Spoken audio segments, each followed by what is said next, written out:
Good afternoon, everyone. We will now call the March 2nd, 2026 board meeting to order. Mr. Wilborn, will you please call the roll?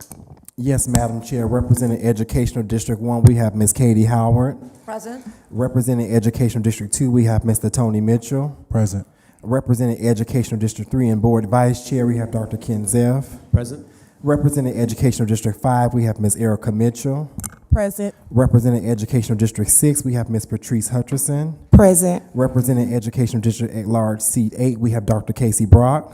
Present. Representing Educational District at Large, Seat 9 and Board Chair, we have Ms. Jessica Johnson. Present. Also present, we have our Superintendent, Dr. Brian Johnson, our General Counsel, Nina Gupta, and Layla Shannon from Drew Charter High School. Welcome. Madam Chair, you have a quorum.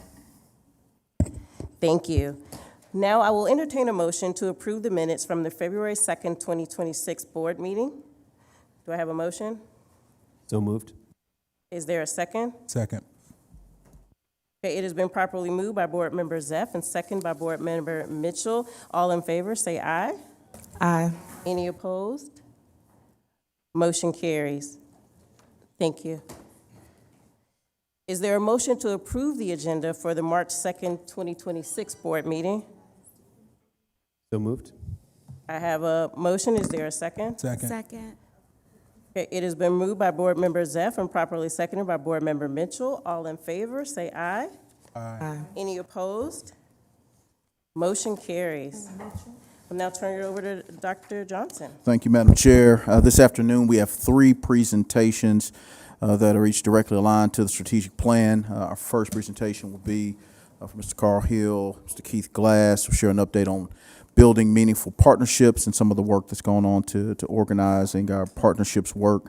The second presentation is around students' access to trusted and reliable adults. Dr. Bryant, Dr. CT, and Mr. Gregory Goodwin will provide that update. And then Dr. Lisa Bracken will give an update on our monthly budget status. So at this time, Mr. Hill, Mr. Glass, we're ready for your presentation.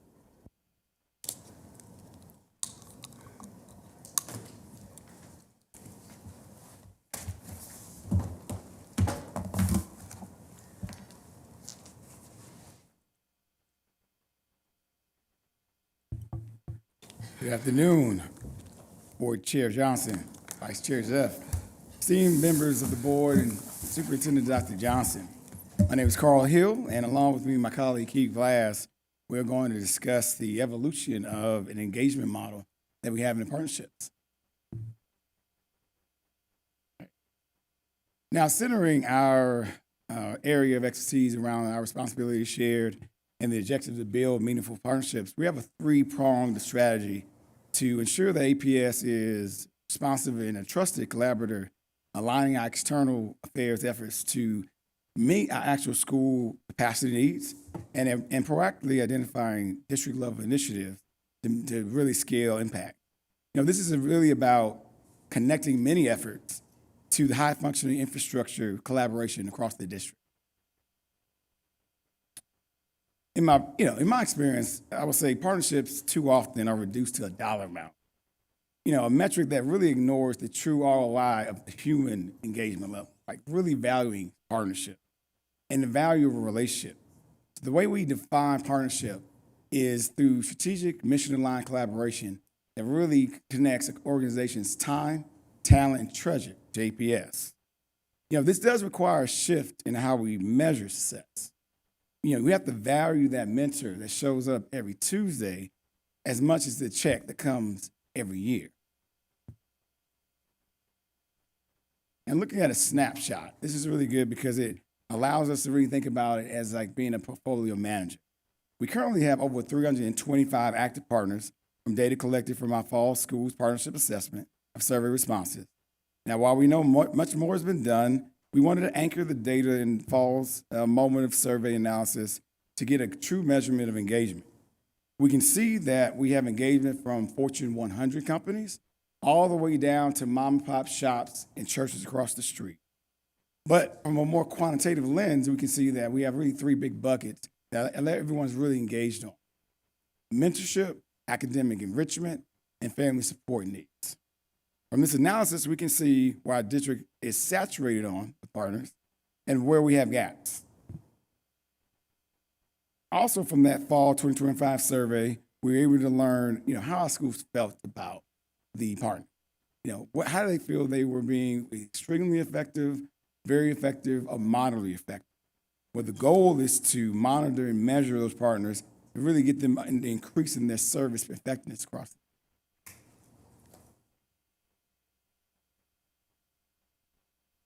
Now, management of partnership with APS is one where myself is listed as the district-wide partner initiative owner.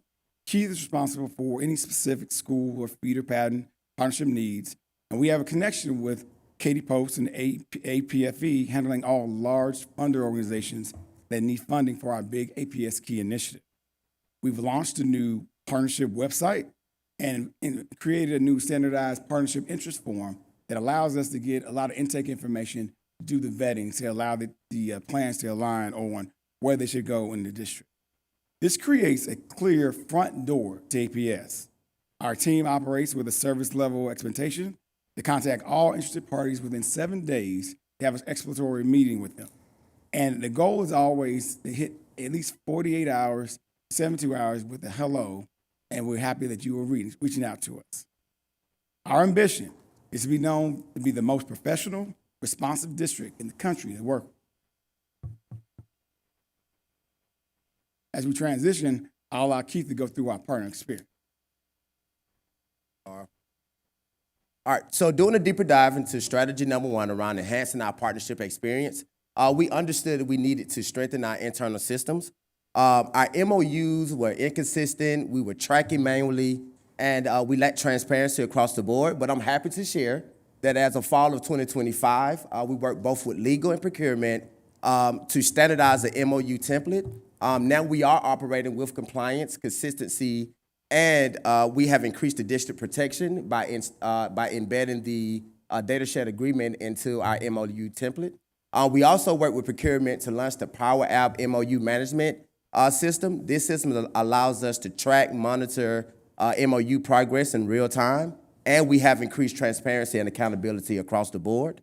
Once the partner has been turned over to the subject matter expert, we do not leave. We've actually implemented a routine structured management team where we are able to ensure that the partnership remains aligned, strong, and productive. And so moving into next steps, as we get ready to close out another school year, we will be administering a post-survey for our schools and partners to complete and provide us with the impact report, where there's mutual agreements with the school and the partners to return for the next school year. We will begin the process of automating those MOUs so that they are ready for day one. We will continue to provide training and support to our schools and partners as they continue to onboard with us.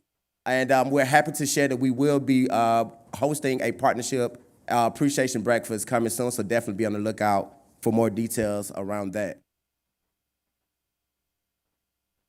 And so under strategy number 2, around aligning our partners to our school needs, alignment was critical for us in this space. In fall of 2025, we administered a partnership needs assessment, and I'm happy to stand here and say that we achieved 100% completion from all of our schools around the partnership needs assessment. In fall of 2024, about 20% of our schools had identified a partnership liaison in all of our school buildings, but again, today I'm happy to report that we have identified a partnership liaison in all of our school buildings. So what does that mean? We're now responding to partnership interests much faster. We're able to prioritize those schools with high gaps and be able to place our partners with those schools. And we're not randomly placing partners. We're strategically placing them where the needs and priorities are in our district. Working with our partnership liaisons has been an essential role in part to this process. And for the sake of time, I won't go through all of them, but I do want to highlight 2 of great examples of working with our partnership liaison.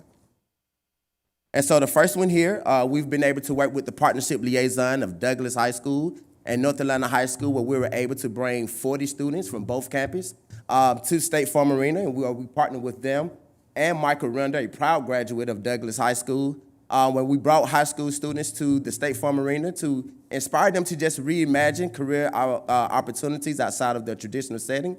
And so students spent the entire day there getting experience and exposure from the head chef around the culinary experience. Students got exposure in the broadcasting, career tech space, and even got exposure in the entrepreneurship and cosmetology space there.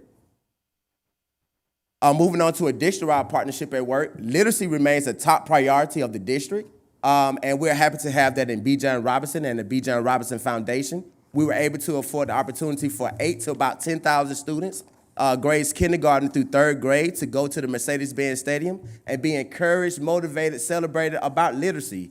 Students left there with books. They left there with some cool giveaways. But most important, the takeaway was students left energized and excited to read. And so we are excited about that partnership in the B. John Robinson Foundation.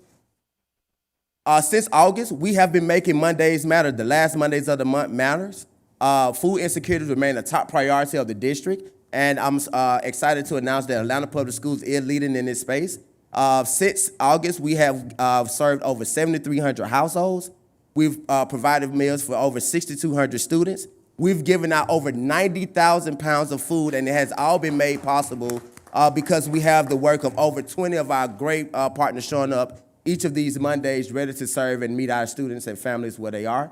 I want to give a huge shout out to Board Member Howard, Board Member Tony Mitchell, Dr. Johnson, and Board Member Dr. Brock, who at least attended 1 or 2 of these food drives with us. And so, and another huge shout out to the Atlanta Community Food Bank for powering all of our food drives and helping us out in this space. And so moving into next steps, we will continue to use our partnership needs assessment to align partners to what our school needs. We will continue to revise the MOU template to make sure that it's strong and ready for next school year. And we will continue to align our partnerships with the programmers that are happening inside of our school building.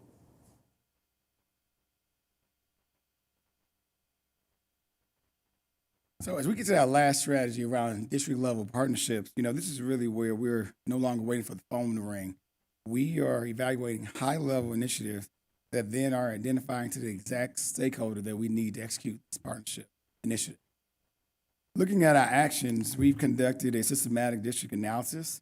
We've met with multiple department heads to ensure that when the phone rings and we are meeting with these partners, that we have initiatives that we can talk about where you can help and how you can add to pre-vetted lists of high-value projects that align with our strategic priority. And then lastly, we've identified high-impact programs that need to be created and created routine meetings with key partners and advocacy groups to make sure a two-way conversation is happening. Workforce readiness is a key district initiative and one that's close to my heart because as an 11th grader at the Benjamin Elijah Meigs High School, I got my first job at the workforce agency when I was 16. Professionally, I was able to join that same board from 2020 to 2025, where I was able to really see how the connectivity happened. And then from 2022 to 2024, I was the chair of that board that allowed me to drive initiatives that had greater impact as we made MOUs with businesses. These experiences uniquely allowed me to see firsthand the gap between the classroom, the real world, and genuine workforce development. We aim to bridge that gap by aligning CTAE partners with career pathways and school career initiatives and summer workforce programs. Programs like Grow Excel by Morehouse School of Medicine are giving our kids $500 a month stipends to learn cancer research. That is real world impact.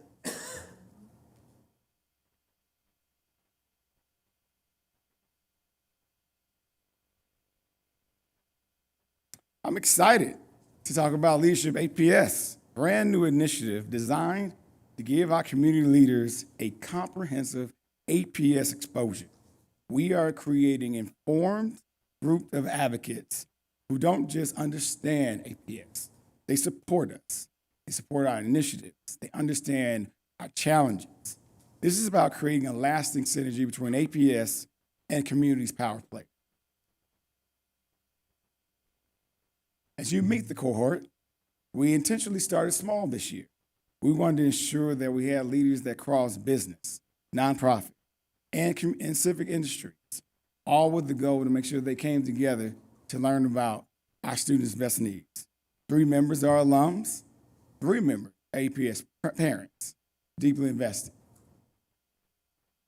And quickly, our immediate focus is graduating that first Leadership APS cohort in May, and finalizing that career pathway sponsorship model for the next school year. We are moving fast, but we are moving together with our stakeholders.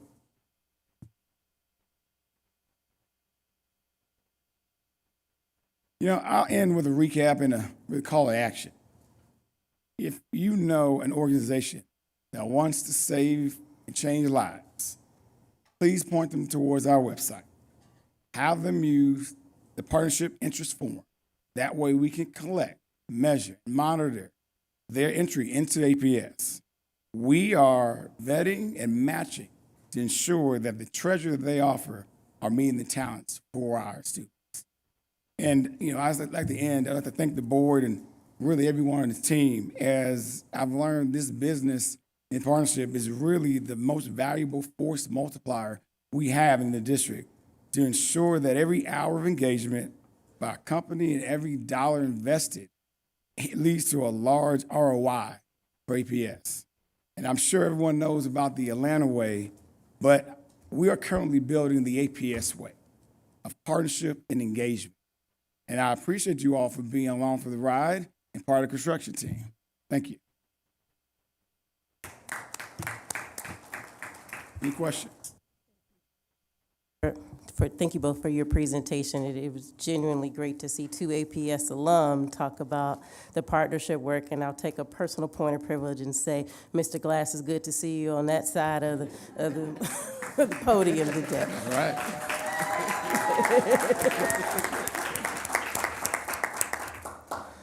I'll open up the floor to see if my colleagues have specific questions that we can lean into. I'll start on this side. Just want to thank you all for all the work you've done to really assess, evaluate, and organize. We can already see a difference in this presentation and where we are in the post-graduation readiness, and obviously that's a huge priority for this district, and we're aligning our strategies around that, and this is one of them, and just ensuring that we're really evaluating the need with a cross-section of students and really meeting students where they are, and look forward to hearing more from you all as we further develop these partnerships out and how we align that with students who may not raise their hand to do an internship, but we know there's a lot of interest. So thank you all for the hard work. If you want to chime in around anything you see in the future or your vision around that, that'd be great, but I know there's more to come too. Thank you all. I think we're definitely working with Ms. Goodrum, Dr. Freeman, and Dr. Wilson to ensure that as they lead their initiatives, we're supporting them. So it's a holistic. Thank you, gentlemen, for a really great presentation. It's a space that I think that we definitely need a lot of bolstering in as we think about what our future looks like for our students. And if we've talked about on the budget committee, I think as we look towards the future and some of the potential fiscal gaps, I think partnerships could play a really pivotal role in how we navigate forward. So a few questions for you guys. How are we, looking to amplify the need for partnerships as it relates to our district's goals? I think that there's, of course, I'm willing to always bring people to the table and direct them to the website, but how are we as APS looking to kind of amplify the need externally to just the city of Atlanta at large? Yeah, so I know Miss Katie Pose, she's attended a lot of our events that's out in the communities, and she actually spent time actually elevating the district priorities and how our partners can actually fill in those gaps, and definitely with their financial, contributions. But for us, we're always uplifting organizations and telling them how they contribute to what the schools are doing from time, talent, and treasure. That partnership needs assessment has been a key factor for us. So anytime partners come, we're able to align the work that they're doing to what we, to what we have been able to identify in our schools, and we're able to easily plug them into those spaces. And so we just continue to just uplift what the priorities are of the schools, and then when the partners come, we're able to align that work there. Hope that answers your question. No, that does. It gives some perspective there. I do think we should look at a bit more of like a district kind of strategy, and like how do we begin to have conversation with some of our district community-based organizations to let them know, hey, this is the need of the district or particular schools in that district. And again, just think about an amplification strategy. I think we have so much, a wealth of information on our APS website, but so many people just don't have access to it. So how do we think about how do we externally kind of put that marketing out there in that space? Yep, and then also, as I mentioned, we will be hosting that partnership appreciation breakfast there. So the goal there also is to bring those new partners who may want to start working with the district, bringing them all to a centralized location, and just be able to uplift the ways that they can definitely support the district. Is one way that we're thinking about doing it as well, along with celebrating the partners who are already here helping us out in that space. Yep. Thank you. Key point, I will say, we do have those events coming up, and then we are working with comms, where there's going to be some innovative communications that's going to be pushed out. Perfect, thank you. And last question I have on my end, I really did like the presentation piece about what we're doing from a workforce perspective. I think that's really important. Can you give me some perspective on anything that we're doing on the middle school level? I think that it's really important that we reach our high schoolers in 10th, 11th, and 12th grade, but I think setting a foundation for our students is really important, and I think some of that starts in middle school. Are there any examples of partnerships or opportunities for partnership that we're looking at in the middle school space as we look to kind of close some of those gaps there? You know, I can speak to that. There's been a number of conversations with our innovative school models to ensure that we are including 6th through 12th start.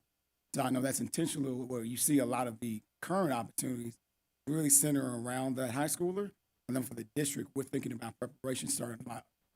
So you should hear a lot more 6th through 12. And I don't know, I know Ms. Goodrum out there, Tommy, you may want to add, y'all may want to add, y'all hit it pretty good, but I know 6 through 8 is a lot more exploration, kind of as I alluded to, and getting a basis of just what the options are. And so I'm looking at, I don't see Shelley or Tommy running to the mic, and so they want to move on.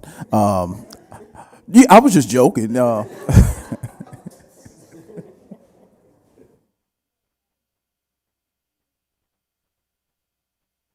Good afternoon. So as we are looking to launch, especially in the Washington cluster specifically, we're looking to as a K-12 model in the elementary space. Since this is a STEM feeder pattern, we're looking to have exposure opportunities in the area of healthcare for elementary. When they get to the middle school, there will be pathway courses that the middle school students will start to take so that when they get to high school, they're not hearing about healthcare and all the opportunities as we launch the biomedical program in the Washington cluster.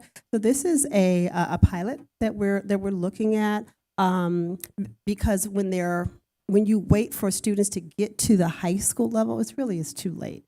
You want to expose them to create a healthy pipeline of students in that workforce space.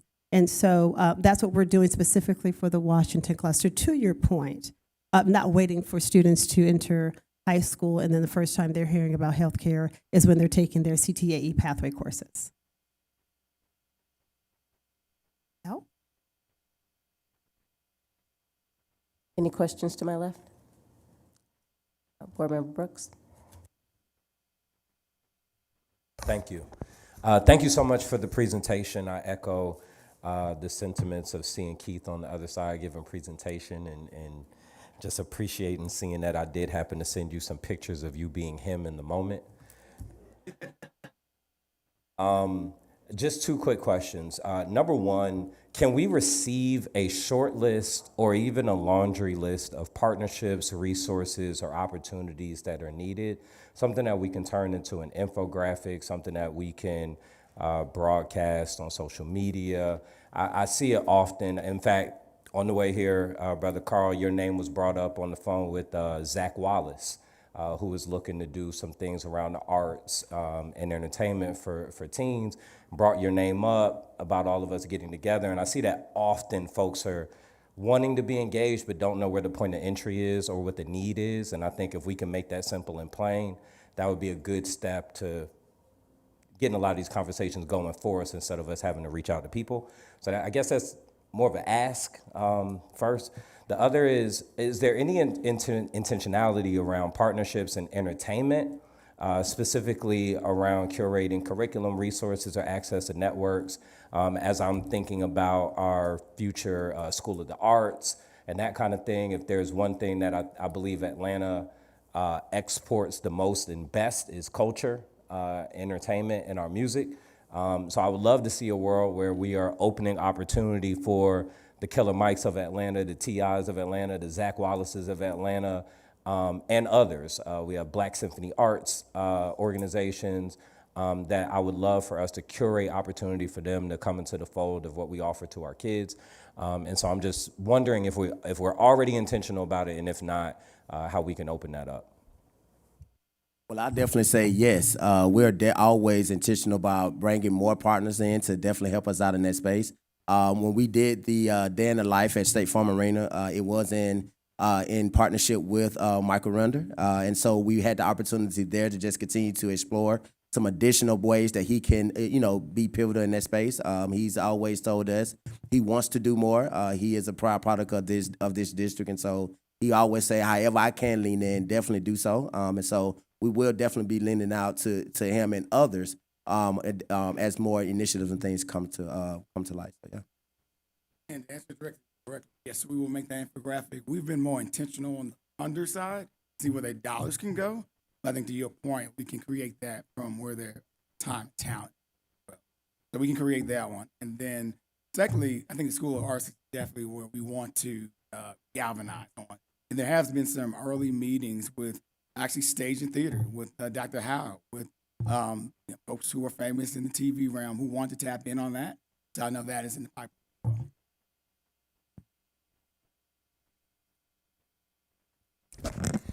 Thank you, Mr. Glass and Mr. Hill, for that presentation. I definitely learned a lot. And I don't think I realized the network of partnerships that APS had with different organizations. That kind of brings me to my question of how APS is planning on leveraging or making sure that students are knowledgeable of these opportunities so that they can leverage the opportunities. Because I think that at my school, we have a set amount of opportunities that they push, but we refer to our school as like our school bubble. I think we're bubbled into the specific opportunities that our school pushes, but how are we making sure that all high school students are knowledgeable of all opportunities available for them as it relates to like college and next steps and things like that? Yes, Madam Chair of the Student Advisory Council. So our goal is definitely to work with, as I mentioned, those partnership liaisons inside of our school buildings. They are always reaching out to me like, hey, Mr. Glass, I have students who may be interested in some different types of entrepreneurships or pathways. The beautiful part about our side is we have a dashboard and a database with all different types of partnerships and we're able to align those needs and ask to those things. And so just pretty much still working with the partnership liaisons in our school buildings to make sure that when students come to them with those asks, that we're able to, direct them to some partners that'll be beneficial in those spaces. It's how I can, we continue to uplift that for y'all. Thank you so much, Board Member Brock. One, thank you for always being willing to answer my many questions. Both of you have a lot. And I am hearing a theme, and I also wrote this down of just how are we amplifying this? How are we communicating this? So just want to also say, like, I think that would be really great too, especially as we're thinking, like, how do we get more students to choose APS, right? And I think that offering opportunities like this would be a draw. So my main question is around programming to follow experiences. So for example, like the Day in the Life, I'm like, oh my gosh, that sounds amazing. And then what? And so if you don't have an answer for it, that's fine, right? But just a push to say, like, if we are offering these opportunities, also making sure that when students are walking away that they have a next step so that they understand what it would be like to follow that pathway feels really important if it's not already happening. That's the only one I had. Yep. And I know for us, and to your point, that is valid, that then what, but I can say students definitely left there with You know, when when they look at the Mercedes-Benz Stadium or they look at State Farm Arena, they only think about careers on the court and on the field, but not necessarily the behind the scenes and the things that make all of those things work. And so I do know students left there with an idea about what some career opportunities are. But that tracking piece is definitely something that we can do to see, who took advantage of those career pathways outside of the traditional setting. Yeah, So and maybe it also was like close. giving them like, hey, like if you want to do this pathway, here's the kind of thing you would do. Here's how this certification works, so on Most and so definitely. forth. But that's just like a in the future step. I would say for the Bijan Reads, there was a program with Scholastic that allowed the book to be in schools after the event. That was an initiative. So we are trying to center it around student achievement when we do have, but that's Awesome. Thank you all so much. I heard a couple of things from my colleagues, and Board Member Brock lifted up the amplification. Essentially, we just want to know how big can this be? Looking at district-wide strategies. I'm curious because you all leaned into like Washington and Carver School of the Arts as the examples. Are we thinking about cluster-specific strategies like that top-down approach, or is it really just the holistic approach? What I will give you guys a nod to is the work that was done to build the infrastructure and the needs assessment. I think that was critical work that took place. And then having a clear process for our partners to lean into. As someone who works externally with APS, I think those are huge steps in the right direction as we continue to build and see how big this work can get. And that allows us the opportunities to align more with our strategic plan and identify some of the specialty opportunities like entertainment, where we're seeing more interest amongst our young people. So thank you all so much for the presentation. Thank you both. All right, now we are ready for our next presentation. Dr. Bryant, Dr. Dr. Caldwell Templeton, and Mr. Goodwin will provide an update on increasing student access to trusted and reliable adults.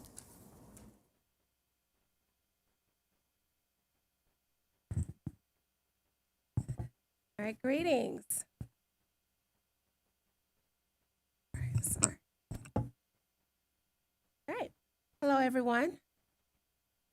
Greetings, Board Chair Johnson, Vice Chair Neff, Superintendent Johnson, members of the board. I am Dr. Venetia Bryant, one of the SEL coordinators here in this district, and I am here along with colleagues from other departments to tell you more about how our work collectively supports APS's strategic plan. And from me directly, you'll hear about this work through the lens of social emotional learning. And so there are, in the strategic plan, the focal area that we're discussing today is we are caring for every child. And within this area, there are 3 objectives. But today we are centering our message on the objective to increase student access to trusted and reliable adults. The 2 KPIs that will help us measure our progress along the way are a sense of belonging, as measured by the AMP-UP survey, and student-staff relationships, as measured by Georgia School Climate Survey. Now, there are 3 strategies that you will hear today. Okay. There are 3 strategies that you will hear today to discuss how we are moving the work towards moving the needle for these KPIs. But specifically for me, you'll hear about strategy 1, which is building connections through evidence-based social emotional learning and restorative practices. And then the other colleagues will come up soon to share more about the next 2 strategies. So SEL and APS began in 2015, and we've been a designated partner with CASEL, the Collaborative for Academic Social Emotional Learning, ever since we started this work. We use CASEL's framework of the 5 core competencies that guides how we support schools in creating equitable and supportive environments for students as well as adults. And we support all areas pre-K through 12th grades. Over the past decade, we built a strong foundation implementing SEL curriculum standards, developing district-centered tools to strengthen connection and community, and we become certified through the International Institute of Restorative Practices to lead and facilitate professional learning and support around restorative practice. Now, in SEL, we wanted to ground our work in a definition. So this is the definition that we believe best supports what a trusted and reliable adult is. A trusted adult is defined as one who is a caring person, who listens intently, who believes that respects a young person's experiences and acts in their very best interest. So if this is the case for a caring adult, then the next question is, who can be a caring adult in a child's life? And the response to that is literally anyone in a child's network can be a layer of support for that student. So next you'll hear the voice directly from a trusted and reliable adult here in APS. Please welcome Ms. Sonia Hanks, teacher at Hank Aaron New Beginnings. Hello. So let's think about this. Middle school is inherently uncomfortable. Just being in the middle of anything. Have you ever flew on a plane and was in the middle seat? You know that was not good. Think about it. Students arrive carrying emotional baggage from previous experiences, struggling to navigate new academic pressures and the physical changes of adolescence. When a student transfers to Hank Aaron, they're already feeling anxious and displaced. Now they're forced to follow unfamiliar rules and adapt to a different culture. The pressure builds. The frustration mounts. Eventually, the emotional zipper on the baggage they was carrying breaks. The outbursts happen. The student explodes with anger, uses inappropriate language, or shuts down entirely. This is where SEL becomes transformative. I will tell you about two scenarios that went well because of the relationship built during my social emotional learning class during the morning and the ownership that the students took to lean in. At the end of December, a 7th grade student received a failing grade on a test. This same student received a failing grade in August who would have crumpled up the paper, made a negative comment to me, and refused to try again. However, the student recognized the frustration rising, thinking about the relationship we had built, took a brief moment using the breathing techniques that come through our second step, learned during our classes, then raised his hand to ask for help to understand how he could have done it better. SEL is more than just rating yourself or simply a check-in. That works, but what happens when that student comes in and you have to get to the content, but they're on a frustrated level when you ask them 1 to 5, 5 being bad, they choose 5. Well, SEL is that transformative piece that students can now matriculate to develop a toolkit of strategies and skills that allow them to self-manage their own emotions, make responsible decisions, and persist through academic and social challenges, and the difference is very profound. In January, I had 2 6th grade friends. They had a disagreement about a project and had some very harsh words. Without the relationship building, first with the teacher and each other, this could have escalated, involving potential disciplinary actions. Remember, they're already at Hank Aaron. With SEL and guidance from me, both students recognized their part and communicated their feelings using I statements, and they resolved the issue with minimum guidance. Ponder this: students may not retain every content standard or academic detail they learn, but if we equip them with the ability to navigate their social and emotional lives, they gain something far more valuable: the capacity to handle real life. Instead of remaining stuck in the cycle of emotional dysregulation, they learn to address conflict constructively rather than destructively. Students learn to work through their difficulties, sometimes independently, sometimes with guidance.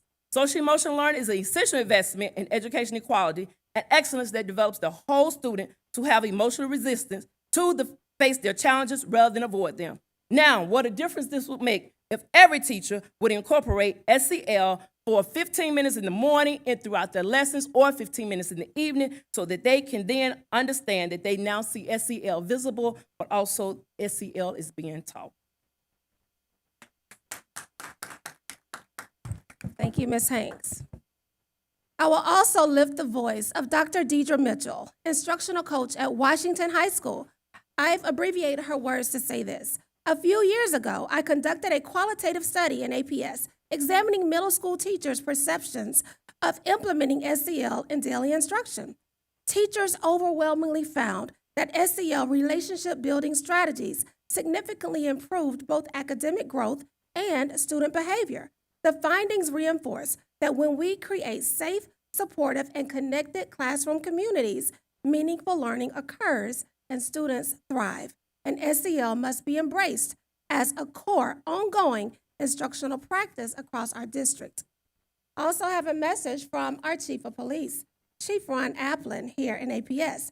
And he says, our Safety and Security Department partners closely with our SEL department because safety and belonging go hand in hand. through ongoing professional development and restorative practices trainings. Our officers strengthen their skills in regulation, cultural responsiveness, and de-escalation. We are developing guardians versus warriors, focused on connection, not just enforcement. In safety and security, we believe in the development process sincerely and have since invested in a permanent role to offer continuous growth and development in our department. And since this commitment, we've reduced student arrests and developed deeper connections, all while maintaining safe and orderly campuses. Safety and connection are shared commitments.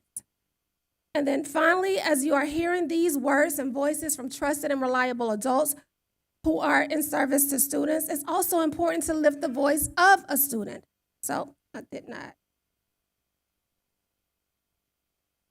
Here is Isabella Foster, a senior here in APS. In her abbreviated message, she says, "Over the past 4 years, I've grown through many challenges, especially the lack of consistent mental health support. In middle school, SEL and relationship building made school feel supportive. But in high school, the focus shifted mostly entirely to grades and deadlines, leaving little space for emotional check-ins or grief. After losing my brother to gun violence and seeing classmates struggle or pass away, it became clear how deeply students need space to process and be understood, not just disciplined. When I've had strong relationships with caring adults like Ms. Robinson and Dr. Tracy Wilson, I've thrived. Their support shows that connection while learning is what truly helps students grow." While many voices could speak to the value of this work, I'll focus on the strategy itself. This first strategy includes 3 core actions, all aligned with CASEL's school-wide SEL indicators for supportive and equitable learning environments. First, explicit SEL instruction, delivered through our SEL curriculum, community building lessons, and integrated into daily instruction. Also, in elementary school, the curriculum has an additional unit known as Child Protection Unit, which teaches students how to recognize unsafe situations and seek support from trusted and reliable adults. And it also ensures that we stay in compliance with State Bill 401 or Aaron's Law. And these are the areas that it is aligned with CASEL's indicators of school-wide SEL. Second, restorative practices. Since 2015, we've trained over 600 staff members and developed year-long supports to help schools build strong relational cultures. And these are the areas that restorative practices are connected to.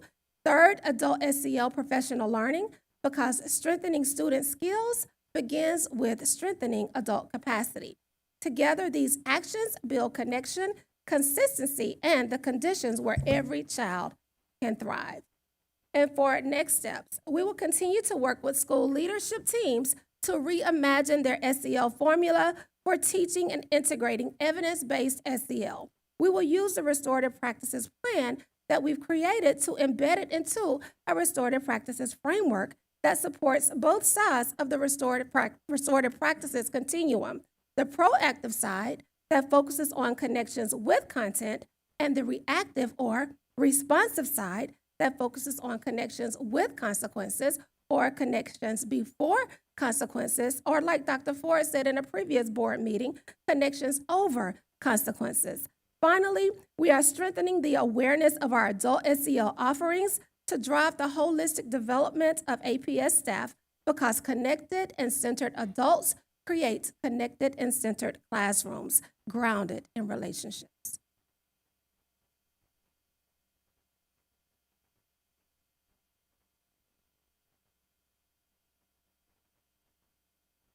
Good afternoon. I am Dr. Kyra Caldwell-Templeton, also known as Dr. CT, so that was all right, Dr. Johnson. I am the Program Director of Student Engagement, and I also have the esteemed pleasure of serving as co-advisor of the Student Advisory Council alongside Mr. Keith Glass. I'd like to briefly ground us in strategy 2 of our work, creating a comprehensive mentorship ecosystem across Atlanta Public Schools. But before we dive in, I want you all to reflect as you listen today. I encourage you to think about your own experiences, your mentorship story as a mentor or as a mentee, someone who benefited from a trusted and reliable adult. That reflection matters because what we are building is not a new program. It is a system-wide commitment to ensuring every APS student has access to a consistent and trusted adult. Our work focuses on laying the foundation for a coherent mentorship ecosystem.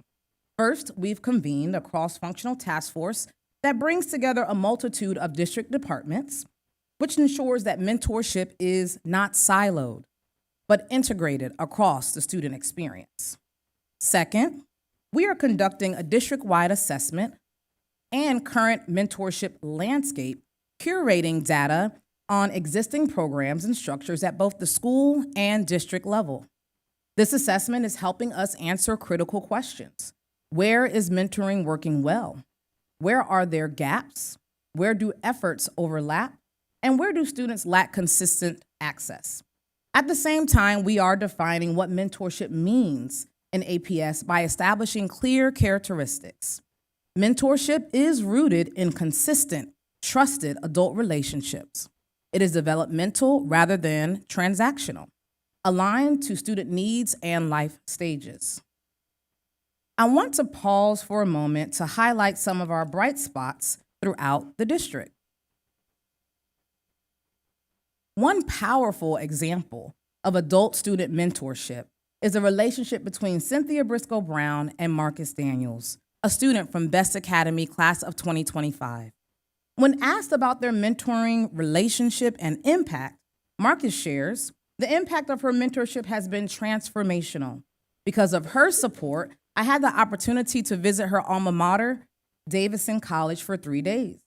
That experience expanded my perspective and allowed me to see myself in spaces I only once imagined. Cynthia shares, I am truly blessed by my opportunity to mentor Marcus and others. I learned so much from Marcus and my other mentees. It's incredibly rewarding to know what I do changes the lives of students and the future of my city. This relationship reflects what we mean by mentorship in APS: consistent, trusted, and developmental. What's important is that this is not an isolated success. It is an example of what becomes possible when mentorship is intentional and sustained. Our second bright spot highlights the power of peer-to-peer mentorship when it is intentionally designed by adults. At South Atlanta High School, the PAST program, Peer Assistant School Transition, supports successful transitions into high school while strengthening student leadership, resilience, and belonging. Our third bright spot extends mentorship beyond the school walls through our partnership with Big Brothers Big Sisters of Metro Atlanta. This program reinforces important principles of our ecosystem. Mentorship can be school-based and community-connected. Building from these bright spots, our next steps focus on scale, coherence, and sustainability. First, this remains a collaborative effort. Our cross-functional task force continues to meet regularly to ensure alignment, shared ownership, and coordinated decision-making. Phase 1 focuses on discovery and alignment. During this stage, we will engage stakeholders across schools and departments, validate the mentorship inventory, identify effective practices already happening in APS, and analyze gaps across feeder patterns and grade level bands. Phase 2 moves us from understanding to design. In this phase, we curate a comprehensive analysis of mentorship throughout the district. We define APS mentorship principles and a shared definition in order to start to develop the implementation plan. And phase 3 focuses on the co-development of the APS district mentoring framework. By fall of 2026, APS will have an outlined mentorship ecosystem, clearly defined standards and expectations, and identify priority gaps. This work matters because students have trusted adults. We will see stronger connections to school, better navigation of transitions, and clearer pathways beyond graduation.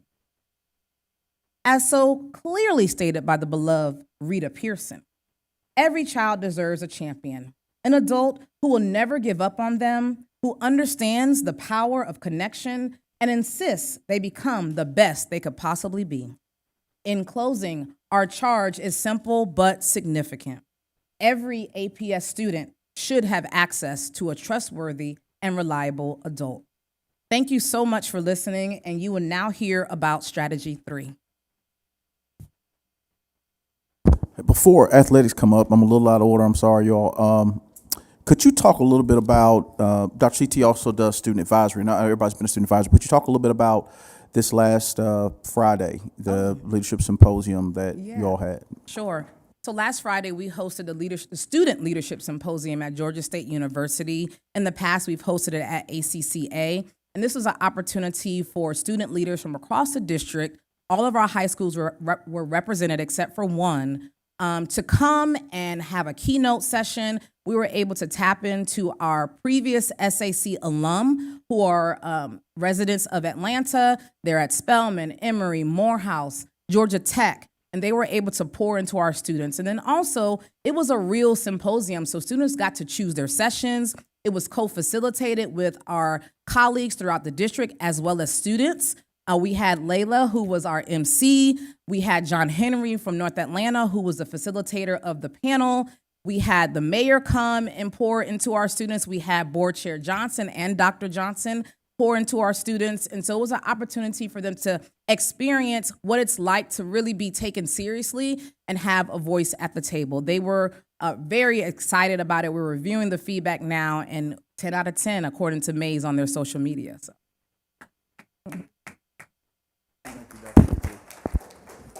All right. That's a good one.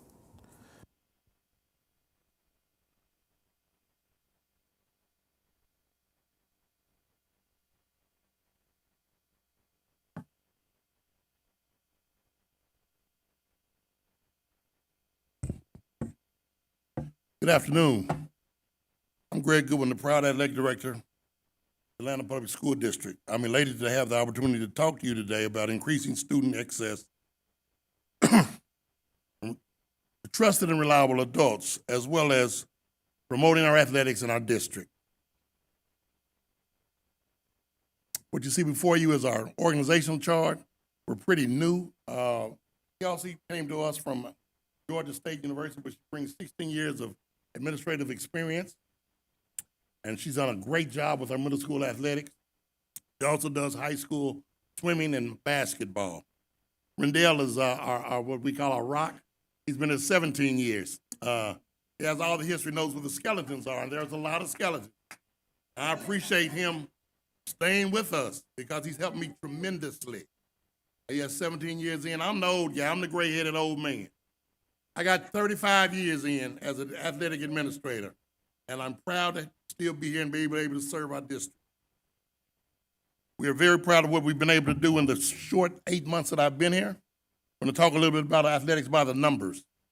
We have 11 high schools that had 419 coaches. We've served about 4,800 high school students that have played at least one varsity sport, our junior varsity sport in our high schools. We offer 23 sports. In the middle schools, we have 12 traditional middle schools, 13 charter middle schools. We have 226 coaches at the middle school level, 2,329 middle school students have been served in our middle schools. We offer 7 sports. The QR code that, QR code is on there, lists all of our sports that we offer, and it's also on our website. The only varsity sports that we do not offer are slow pitch softball because all our high schools participate in fast pitch softball, and the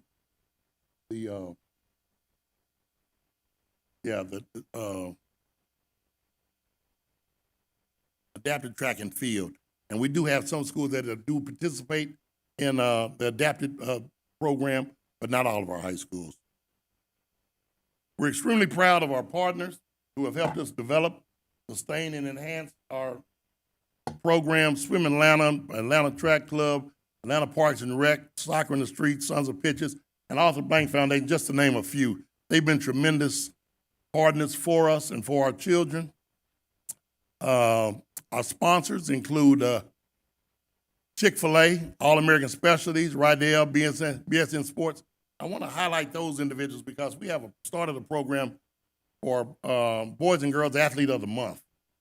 And this has been more than a $30,000 impact for our students. They receive a plaque from All-American Specialties. They receive a hoodie from BSN Sports and Rydell that stitch that says Athlete of the Month. And they also receive what's most important to them, a coupon from Chick-fil-A for a free lunch.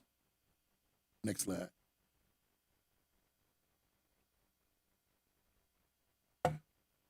So far, some of our kids have already signed to go to college to continue their careers. We have young people that are going to careers in Auburn, Boise State, Villanova, Jackson State, University of Florida, Florida State University, Miles College, University of West Georgia, just to name a few. We're very proud of that. We'll have several more young people signing as the year progresses and more scholarships become available. We're very extremely proud of our young people and the coaches for these amazing accomplishments. All of our high schools have signing days where we highlight our student athletes that signed to go to continue their careers. We've been able to attend most of those and capture those on film and video. We also highlight our young people that are champions. We bring them to the board and present them in front of our board. We will have some tonight, but we just want to highlight a few that are pictured here. We have Janako Cersei, who became first to win a wrestling championship for Maynard Jackson High School at 106 pounds just a couple of weeks ago. We have a Gatorade Cross Country Athlete of the Year at Midtown High School, and Cameron Collier. We recognized him at our last board meeting. We also have Drew Charter champions in girls basketball. Howard Middle School has won back-to-back championships in boys basketball. Grace Dancers are champion in cross country at Maynard Jackson. The Midtown swim team just did a phenomenal job last week at our state swim meets. Some of those people will be here tonight and be recognized. One is Paisley Sarah. She's an All-American, and she won 4 state championships last week, so we definitely want to recognize her. Next slide. In strategy 3, we're building purposeful, trust-centered coach-student relationships. Our department believes that if we hire good coaches and good ADs, that's going to benefit all of our schools. We will continue to enhance our students by having regular check-ins from our coaches for the various sports. We keep our student athletes academically eligible when we do these check-ins, as well as we use our counselors and our social workers that are already in our schools to ensure our students' mental health and well-being is in a good place. We call this cross-functional collaboration. We will continue to celebrate student athletes.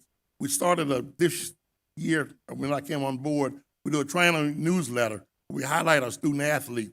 And we always believe that the more exposure they get, the better it is for our district.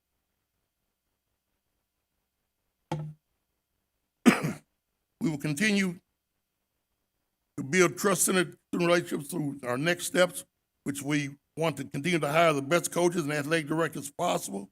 And our department will continue to serve as a resource for our principals and sitting on these panels to finding the best qualified coaches for our students. We find that very important.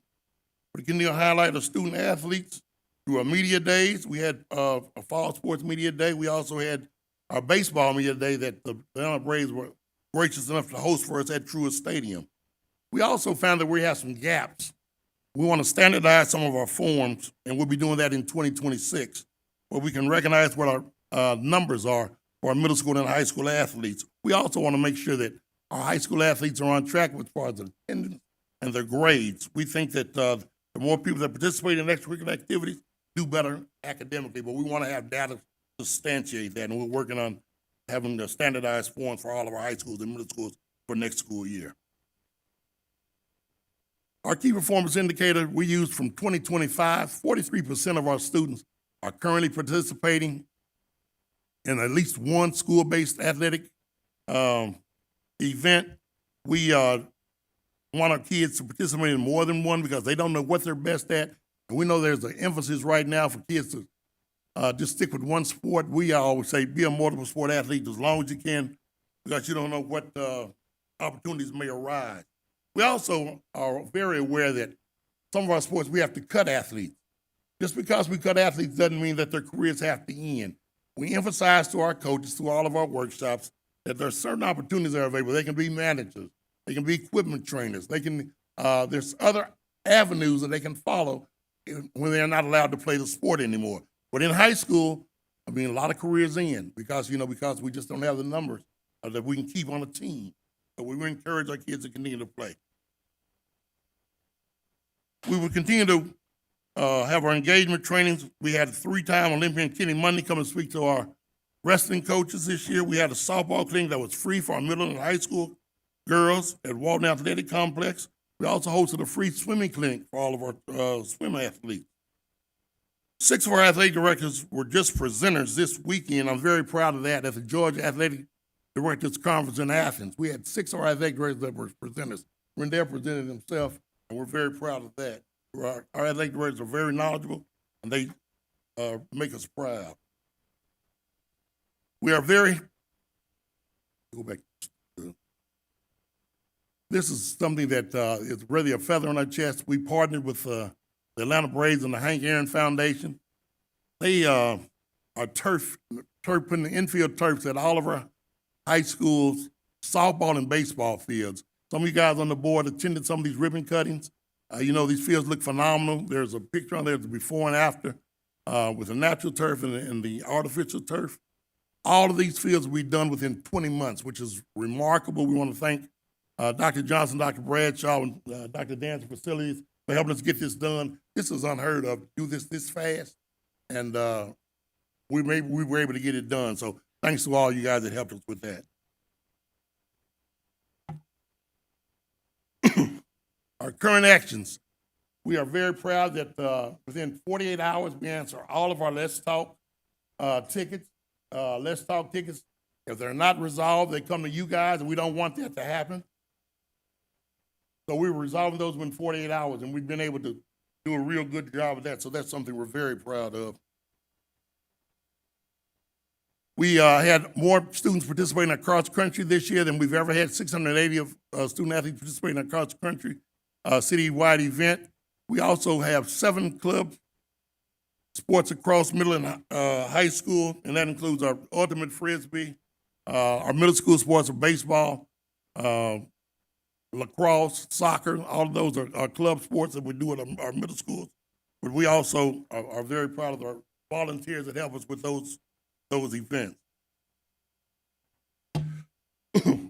Rendell started a youth announcer program a couple of years ago where we take a young man or young lady from an elementary school that's in a feeder pattern, and they serve as the announcers on our Friday night football games. That has been very popular. Some of these people have shown that they want a career in broadcasting, and Rendell's been able to get local broadcasters to talk to these kids and mentor some of these kids. We even got the Utah Jazz announcer, game day announcer, to talk to some of our kids. So this has been very helpful. We also support the Mental Health Week and National Girls and Women in Sports Week.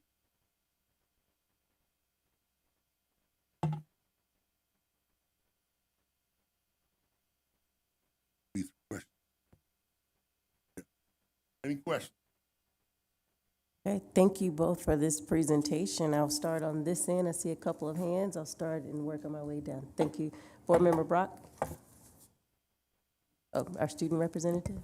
Go ahead. Okay, my question is about the coaches and them like being a part of that mentorship relationship.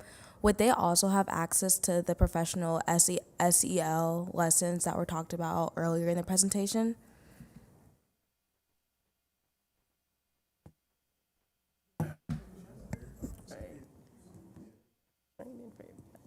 All right, thank you for that question. So yes, everyone in the district has access to the social emotional learning lessons. They're taught in different ways at different spaces, but they all have access.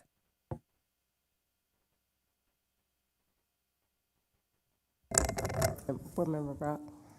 Yeah, two things. So I'm fresh out of these breakfast with the board meetings, and students obviously have a lot of thoughts about a lot of different things. And there was a conversation just about like equity and thinking about like resources, like materials and uniforms and all of those things. And so just wondering, especially as women's sports is finally getting the shine it deserves.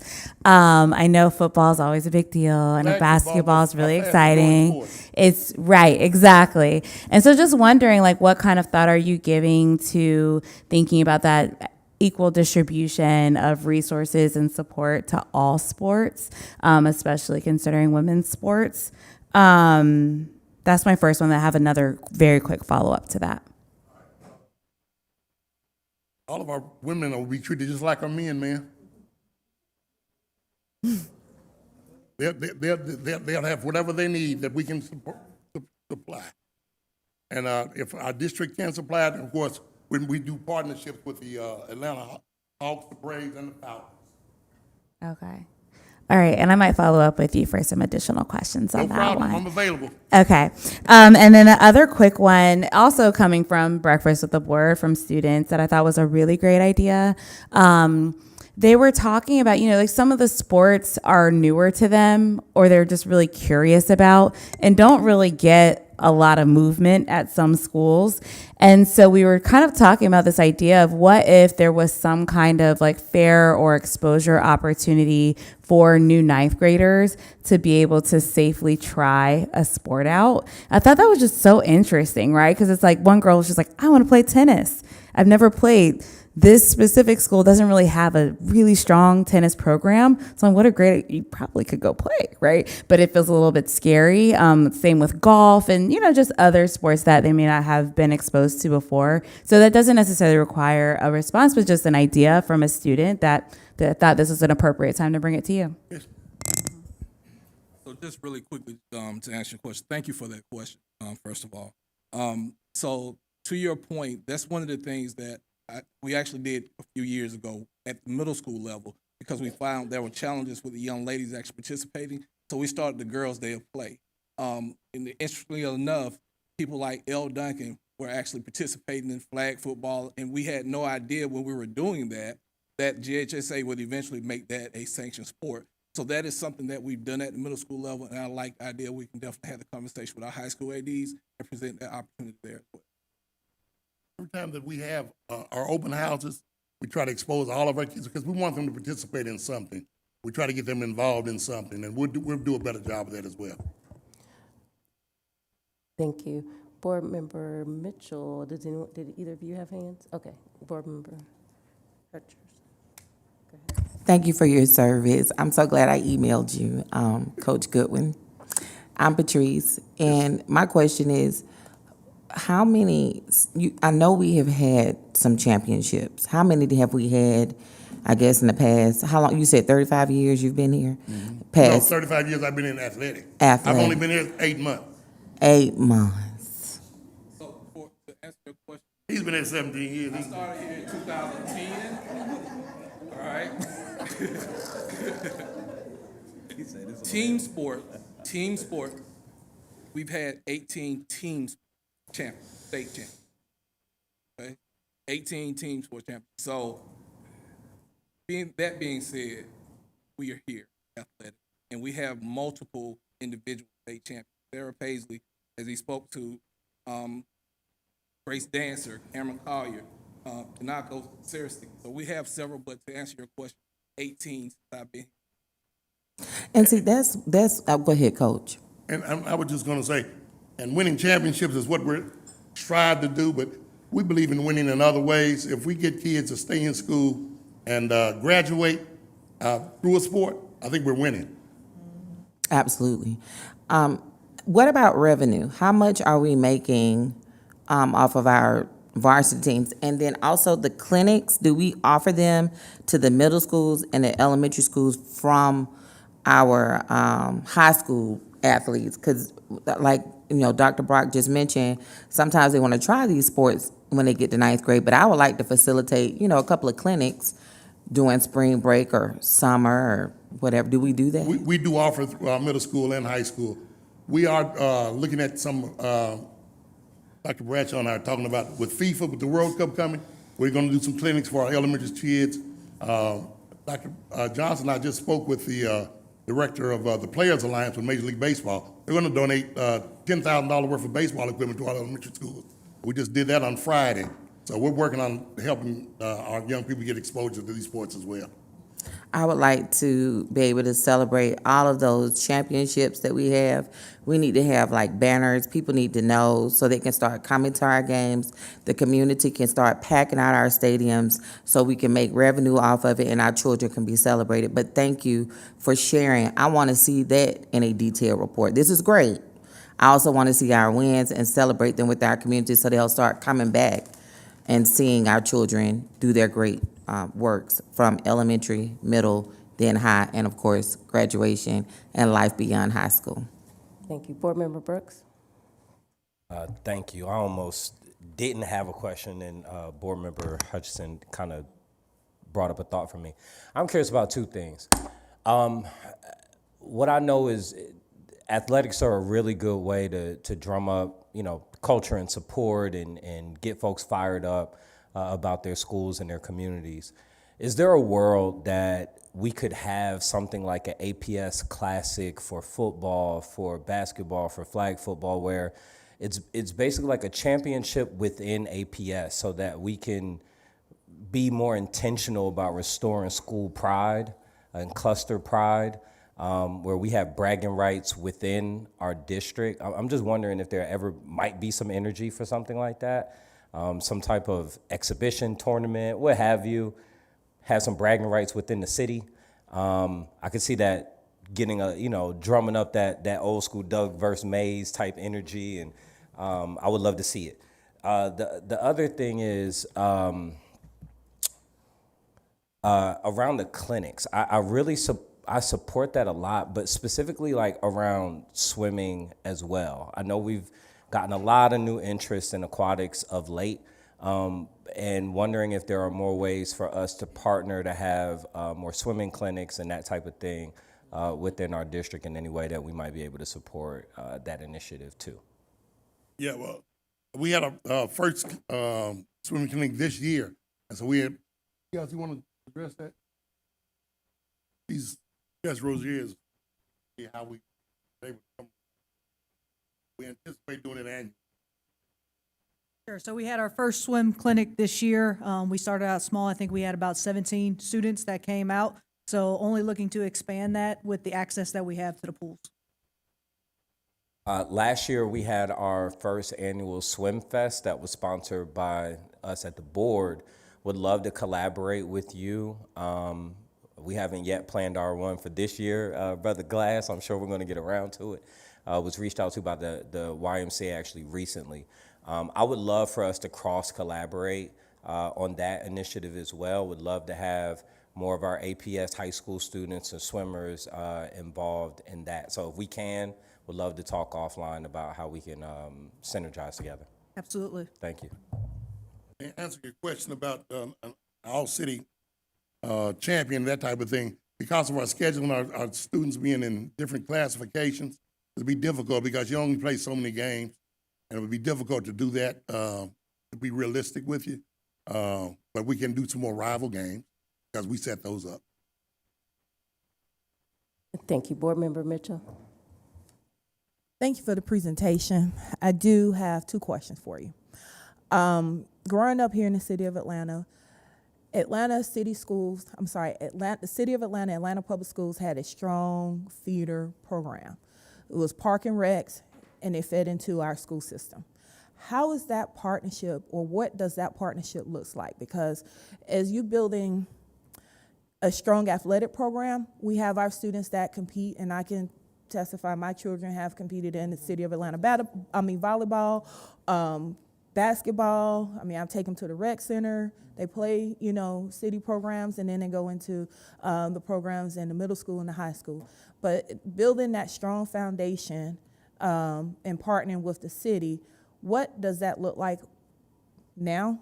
And how? And what is your vision for a partnership well, we already have a partnership, but to extend the partnership and to develop strong student athletes? The landscape of athletics has changed tremendously, not just in Atlanta, but throughout the country.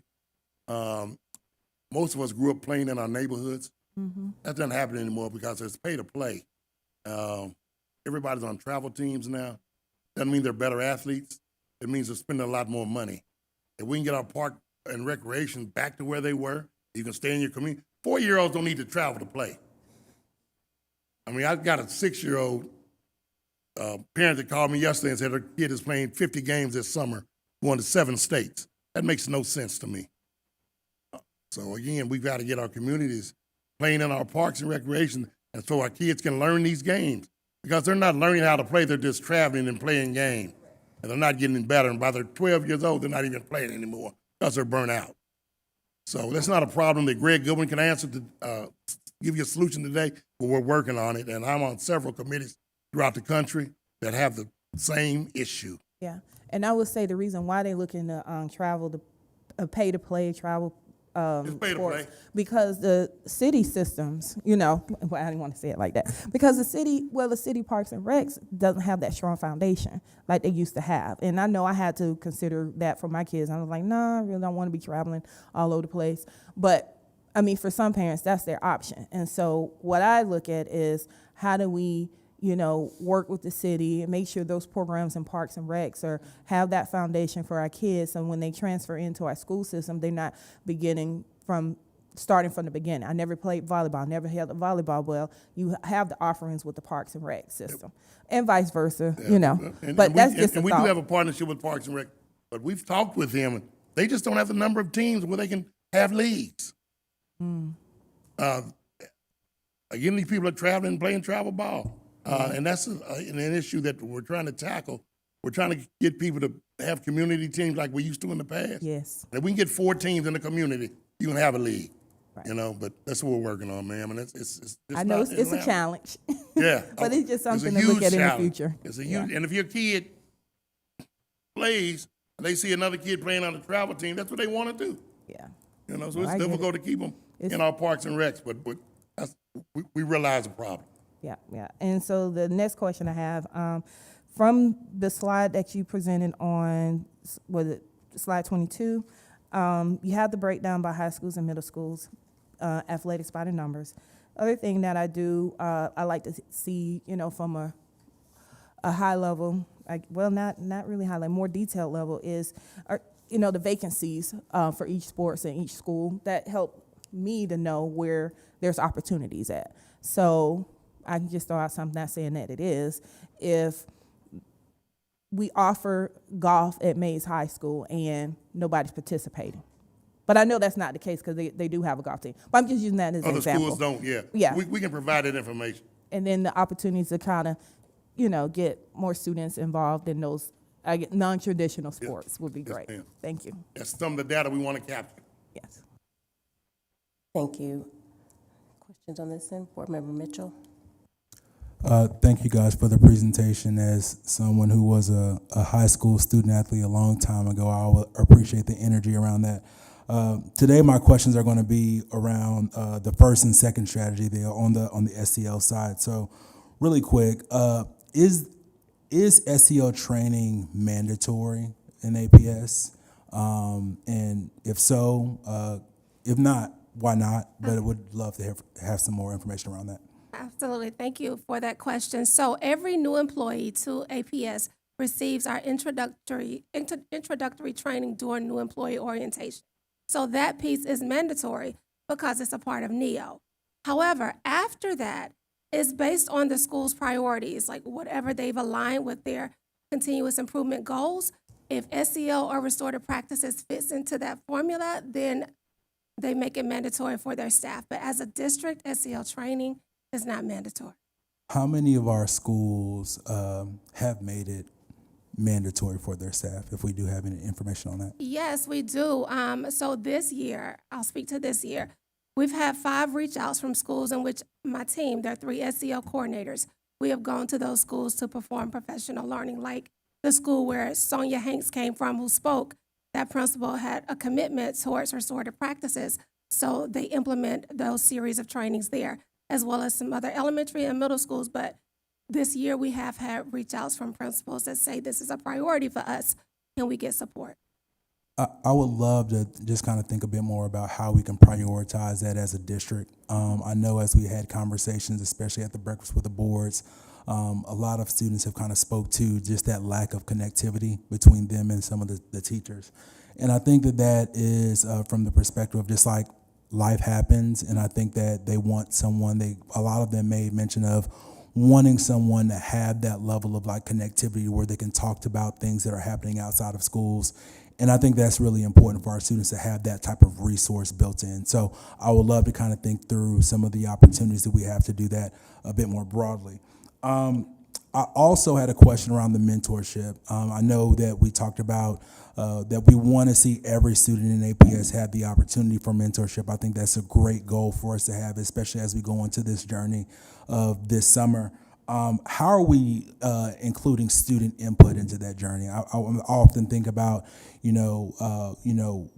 if a mentor was placed on me, what that mentorship would look like, or if I had an opportunity to say like, well, these are the things that I'm interested in, and is there a pairing process that could kind of move things a little faster so we can kind of skip some of those preliminary steps? So is there any energy or conversation around that? Yes, absolutely. First, we'll start with our Student Advisory Council to kind of get their feedback and what they desire, because they are representing the voices of all of the students, of their peers.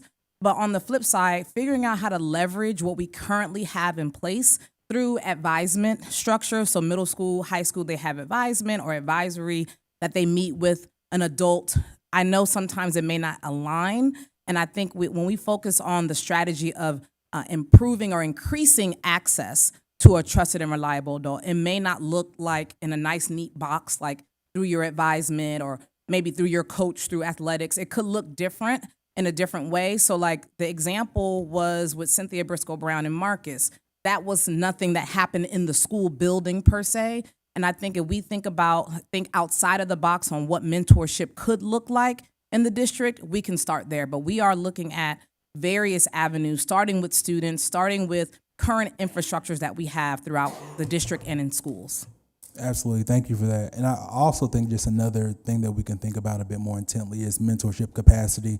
I know as we kind of talked to some of the students, they were saying like, oh, we do mentorship at, Big Brother's Big Sister or something like that. But they're like, only 9 of us can go. And like maybe 30 of us want to go. So like as we think about like opportunities for partnership, as we had the last presentation, that would be one that I would want to drill down into so we can think a bit more intently about. So thank you. Yes, sir. I think leveraging what we currently have and building from there, utilizing our cross-functional team to kind of start like what do we mean by mentorship as a definition for the district and the principles that are aligned with that, and then figuring out how to build capacity in the various adults that are in the building. And I would think it would be a place that as we talk about community need, there would be a lot of our like synergies that are already there that we can kind of tie into. So I would love to think about how we make those bridges where possible. Yes, sir. Thank you. Board Member Howard. Just to piggyback on Board Member Mitchell's question around social emotional learning, just wanting to know as we go forward, like how are we measuring the impact of professional development, the training for social emotional learning? I mean, again, the feedback we hear from students and we're all paying attention to is clearly the importance of that relationship with a trusted adult, which I'm not saying that professional development doesn't help support, but I really would like to know as a district how we're looking long-term at the impact of that we're not just checking a box with social emotional learning, that we're really supporting our staff throughout the district with what they need to support students, and maybe we shift in this area. So I don't need a full response to that, but that's how we're kind of thinking about that now and long term. Absolutely. Would you like a small response to that? Okay. Well, no, it's really a great question. And to be honest, measuring impact of SEL was something that early on when we started the work, we struggled with, because we wanted to know how can we measure motivation to connect, motivation to care, motivation to help other people feel like they belong here. And so over time, what we looked at were markers like attendance, those who are showing up, not just students, adults too. Those who are showing up, they want to be there. We look at the 2 KPIs, sense of belonging, like how many people how many students actually feel like this is a space for them, that this is community for them, as well as the climate survey data, because it's specifically asking, are there adults that you can go to for support? And so based on how students respond to that, that is a measure.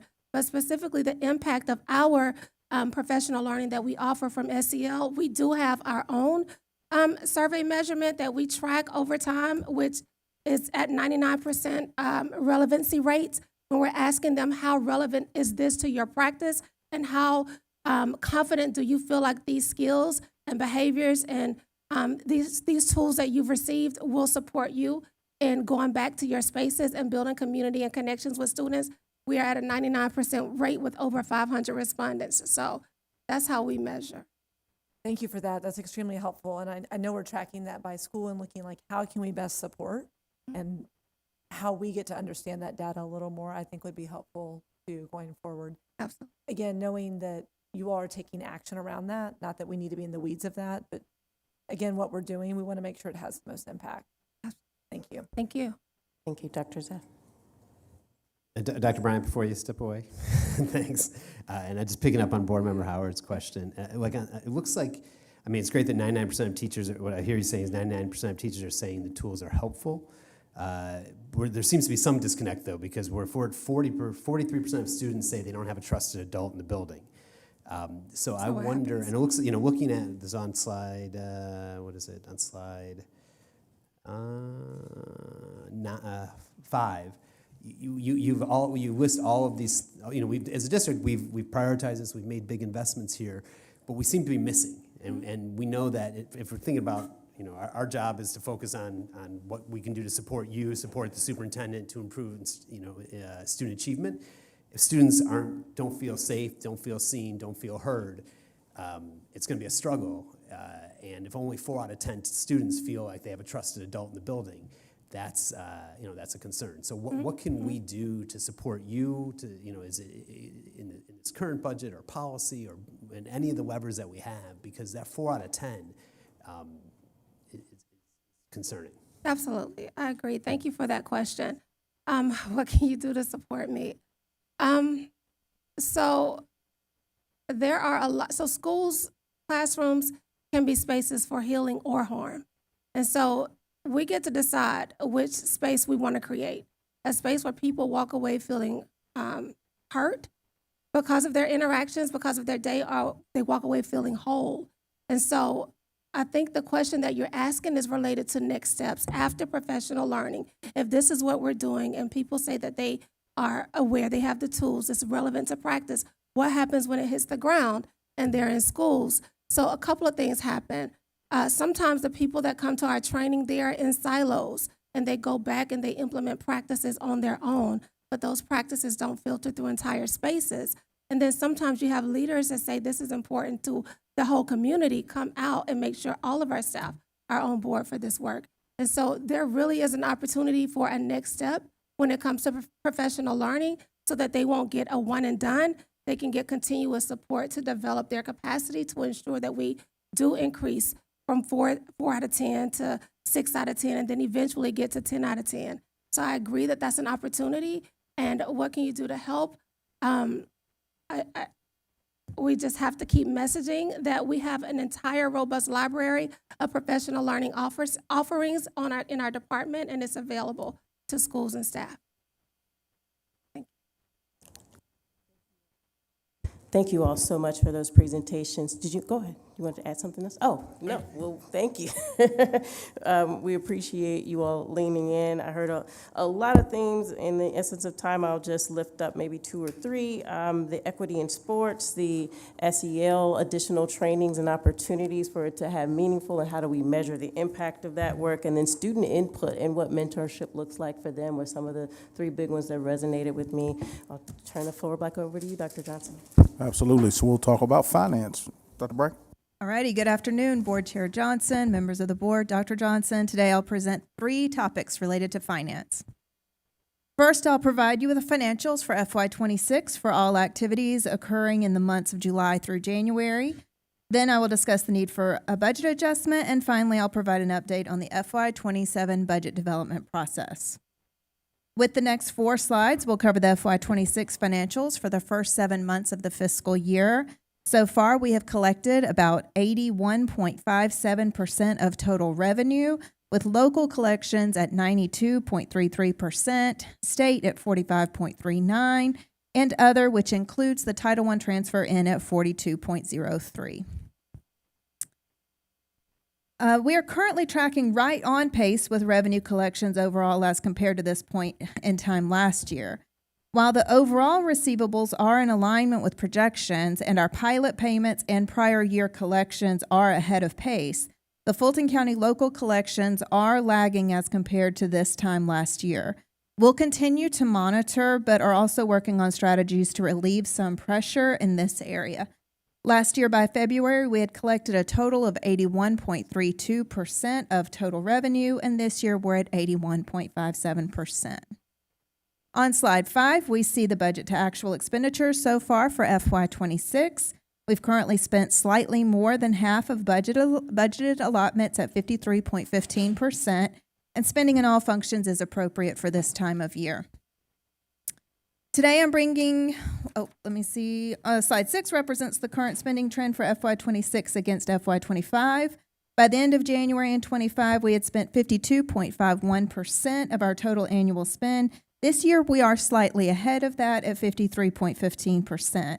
We're closely monitoring spend and are working to identify and mitigate areas of overspend to ensure that we're within budget at the end of this fiscal year. Overtime, substitutes, and supplements continue to be the largest areas of overspend, and we're working closely with program managers with the largest impact to correct these trends. Detailed financials can be found in Agenda Item 9.2. We do have one budget adjustment today that's going to provide a $1.2 million in Title I carryover funds. Most of these funds will be utilized to support the summer school programs, ensuring continuity of academic interventions and extended learning opportunities for our students. Details for these adjustments can be found in Agenda Item 6.1, and Agenda Item 9.3 includes the detailed information report for special revenue adjustments less than $1 million that have occurred in February. These next slides will provide an update in the FY27 budget development process. I'm going to talk through these at a high level because we did cover these in detail at last Thursday's Budget Commission meeting.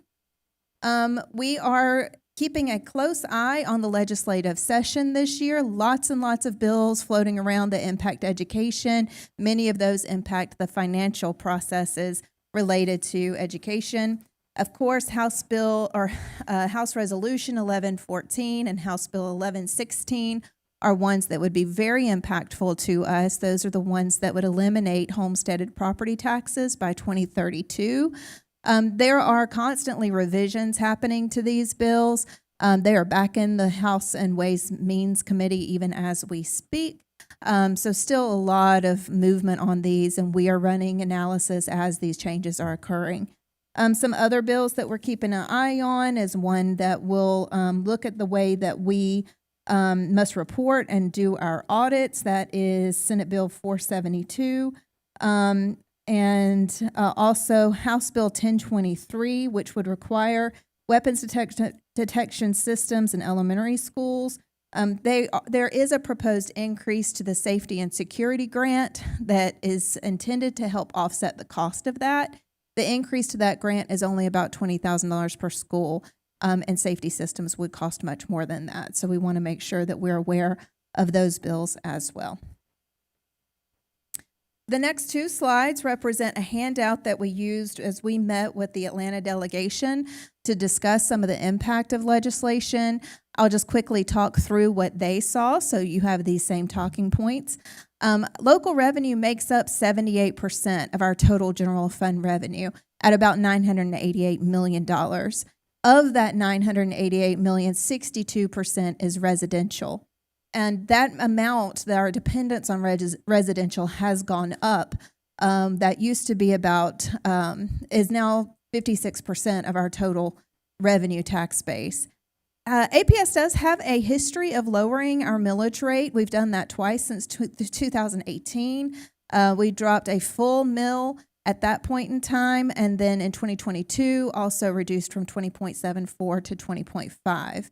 Just a reminder that the equivalent of 1.64 mils is actually wrapped up in TADS. We do not collect that money for operational purposes. If we were to exclude that, our millage would be 18.86, which is one of the lowest in the metro area. Exemptions continue to go up. This is another indicative, or is also indicative of our support of homesteaded properties.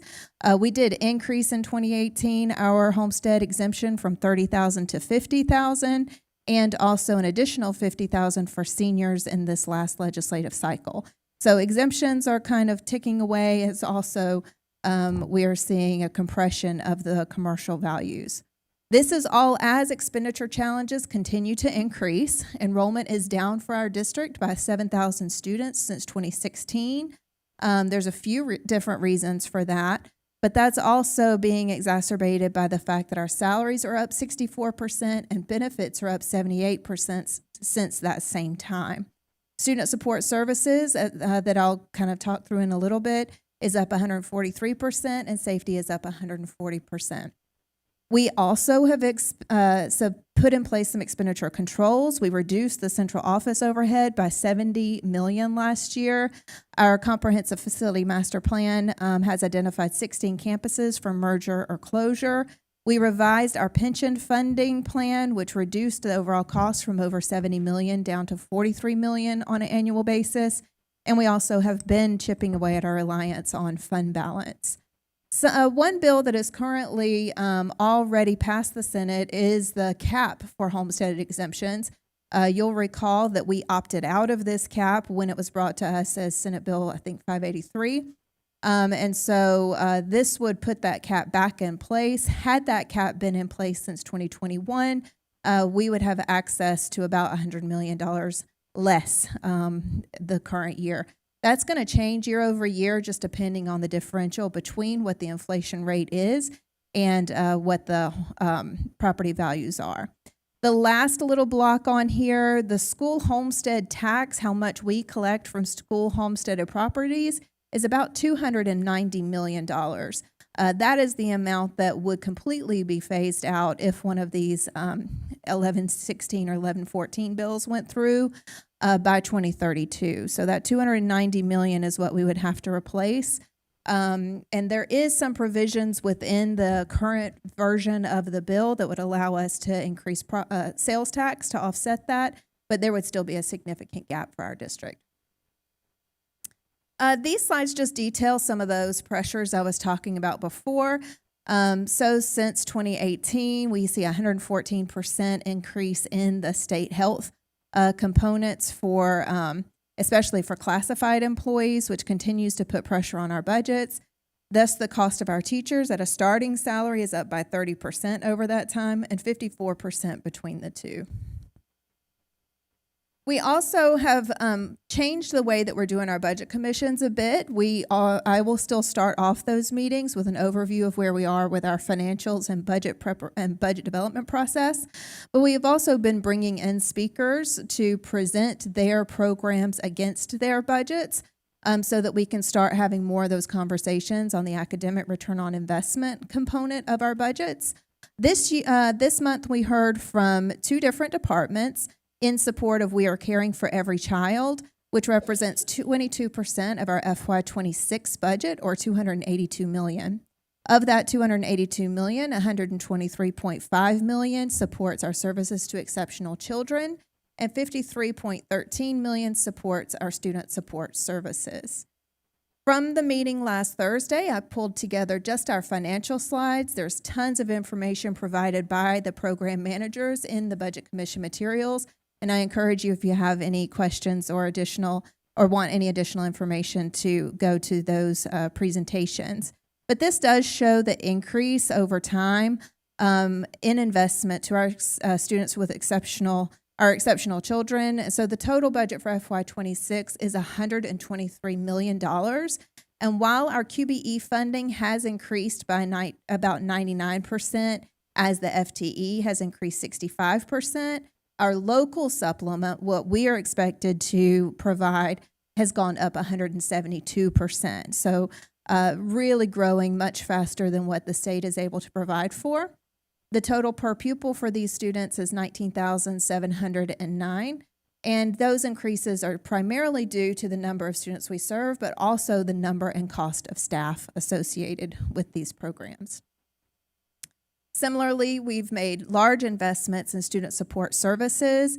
Some of this is related to the ESSER funding that we received and some deep investments we made into these programs in FY21 and FY22 that have since moved over to the general fund.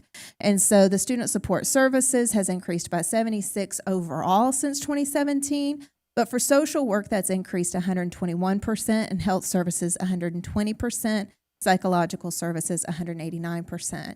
This is even as our district enrollment has declined. So we're investing much more on a per pupil basis in these programs. And as mentioned, a lot of that is to do with the ESSER funding that grew these programs, but we did not sunset any of those programs when ESSER funding rolled off. This is a common question, so we just wanted to make sure we had the staffing ratios for these programs up here for discussion. The state funds counselors at 1 to 450. APS's average is 1 to 376. And you can see the minimum and maximum here for some of our schools. Social work funded at 1 to 2,475. Our average is 1 to 585.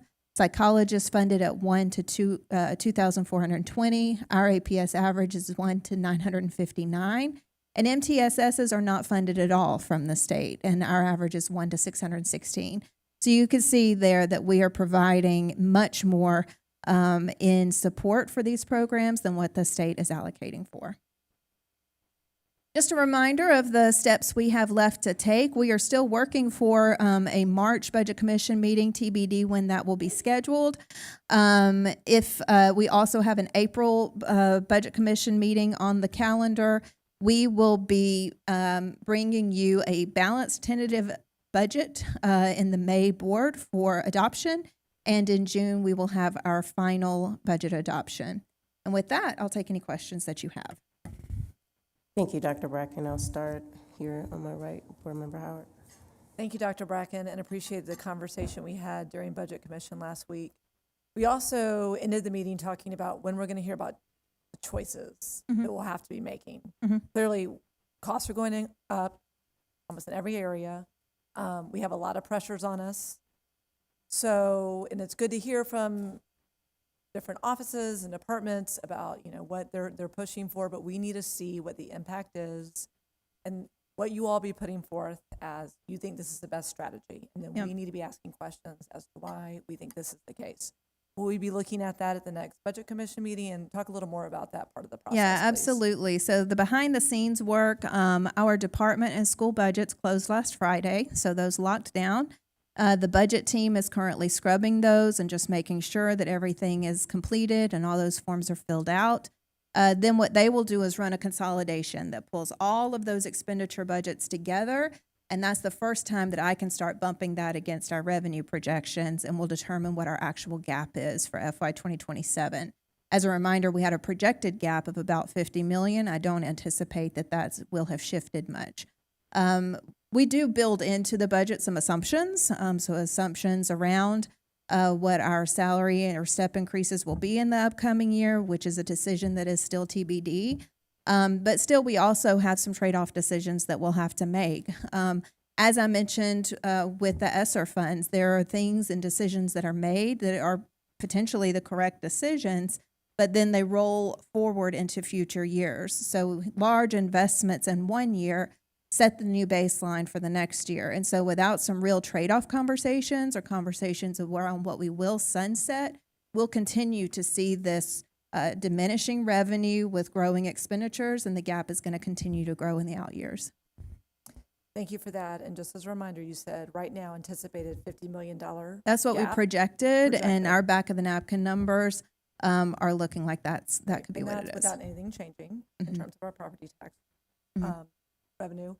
And then obviously we've done a lot of work with FMP that will come in the future and shifting our structure of schools, which is extremely important. But right now we still have the structure we have and the program we have.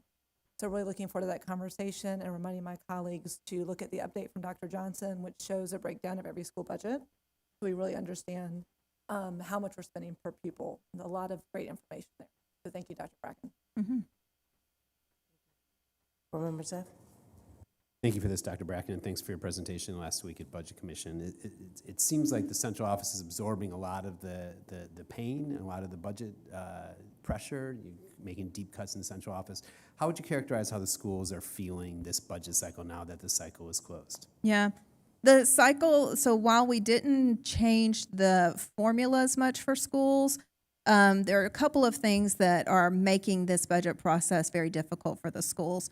One, we saw a pretty significant decrease in enrollment from our projections to what actually showed up at leveling. We did hold that harmless, and we let schools know early at the beginning of last year that there will be a cliff for them as well if that projected enrollment doesn't come back up. And so what a lot of schools saw this year is that projected enrollment stayed low.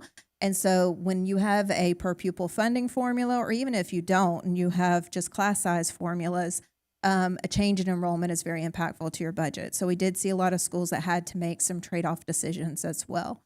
The other thing is just continuing to monitor those pressures and the trade-offs that the schools have to make as well around core classrooms, administration, and just working through those. So while we didn't do much to the formulas, that change in enrollment was pretty impactful for a lot of schools. I would just say, and I know that superintendents thought about this a lot too, if we've been on this budget process, we've used this budget methodology for several years now, and if it's not meeting, if it's creating a lot of tension and it's creating a lot of decision points that aren't directly connected to improvements in student achievement, I think we would all be open to hearing a new process or a rethink of the process thoughtfully. Yeah. With a methodology that makes sense. But the whole idea of the budgeting philosophy was it was going to drive student achievement. And if it's just taking a lot of time and creating a lot of heartburn and not connected to student achievement, it might be time to take a step back. Yep.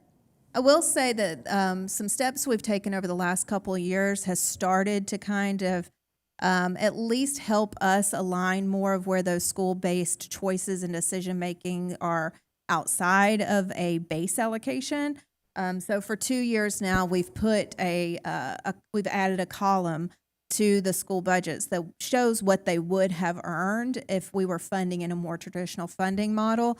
And I think that you're right. I think as we continue to look forward into next year and maybe even the next year, we'll start shifting some of the conversations back to, if you are not funding on that traditional baseline formula, how is that achieving your improvements? And so looking at how we might do things a little bit differently, because exactly to your point, when we implement these things, we want to see some outcomes around that. And if it's creating more headache or more distracting principals from their core work of around academics, then we want to shift. Keeping in mind that a lot of schools do leverage that flexibility, and we do see how that can show up for some schools. Yeah, I think I appreciate the comment around the review of the school-based budget.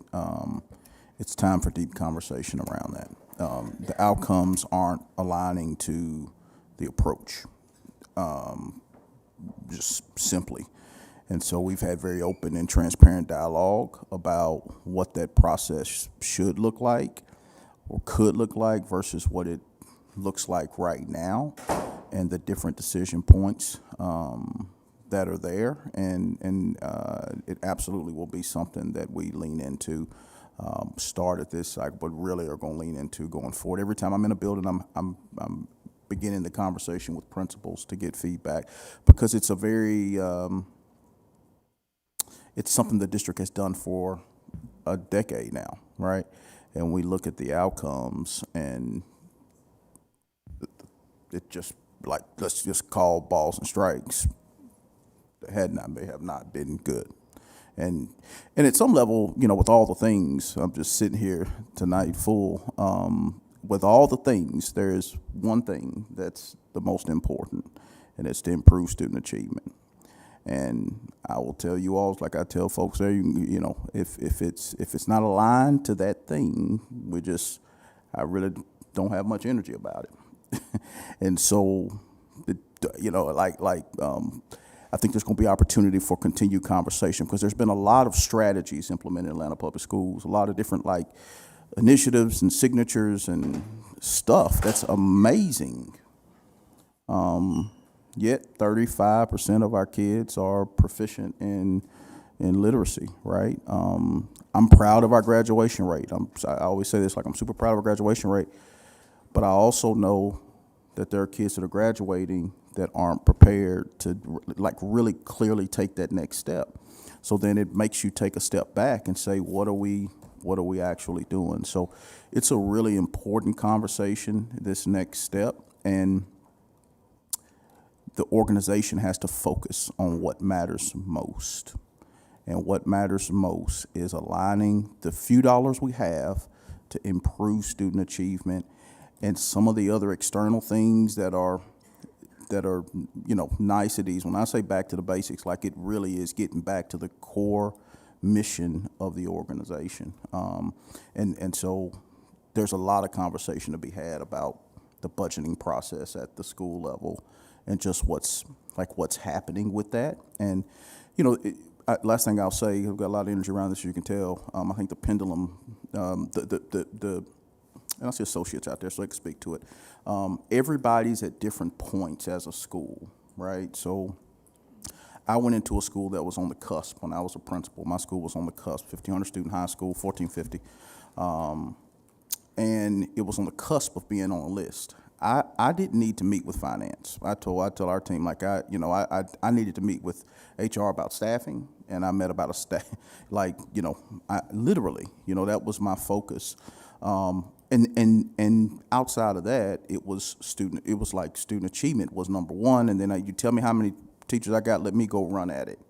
And so I think in some instances, which all well-intentioned, so I don't want to but I think to an extent we've created a bit of a distraction in pockets where folks are consumed with, if I have 60 less kids today, what's it going to actually mean to my bottom line tomorrow?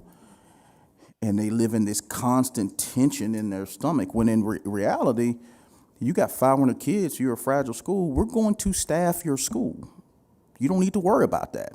And we've had to have hard conversations, we're trying to get, because of this just volatility, telling principals that we're going to staff your school, they don't trust it because they're used to getting, if I got 17 of these, I get 7, I got one school, that's on my mind right now.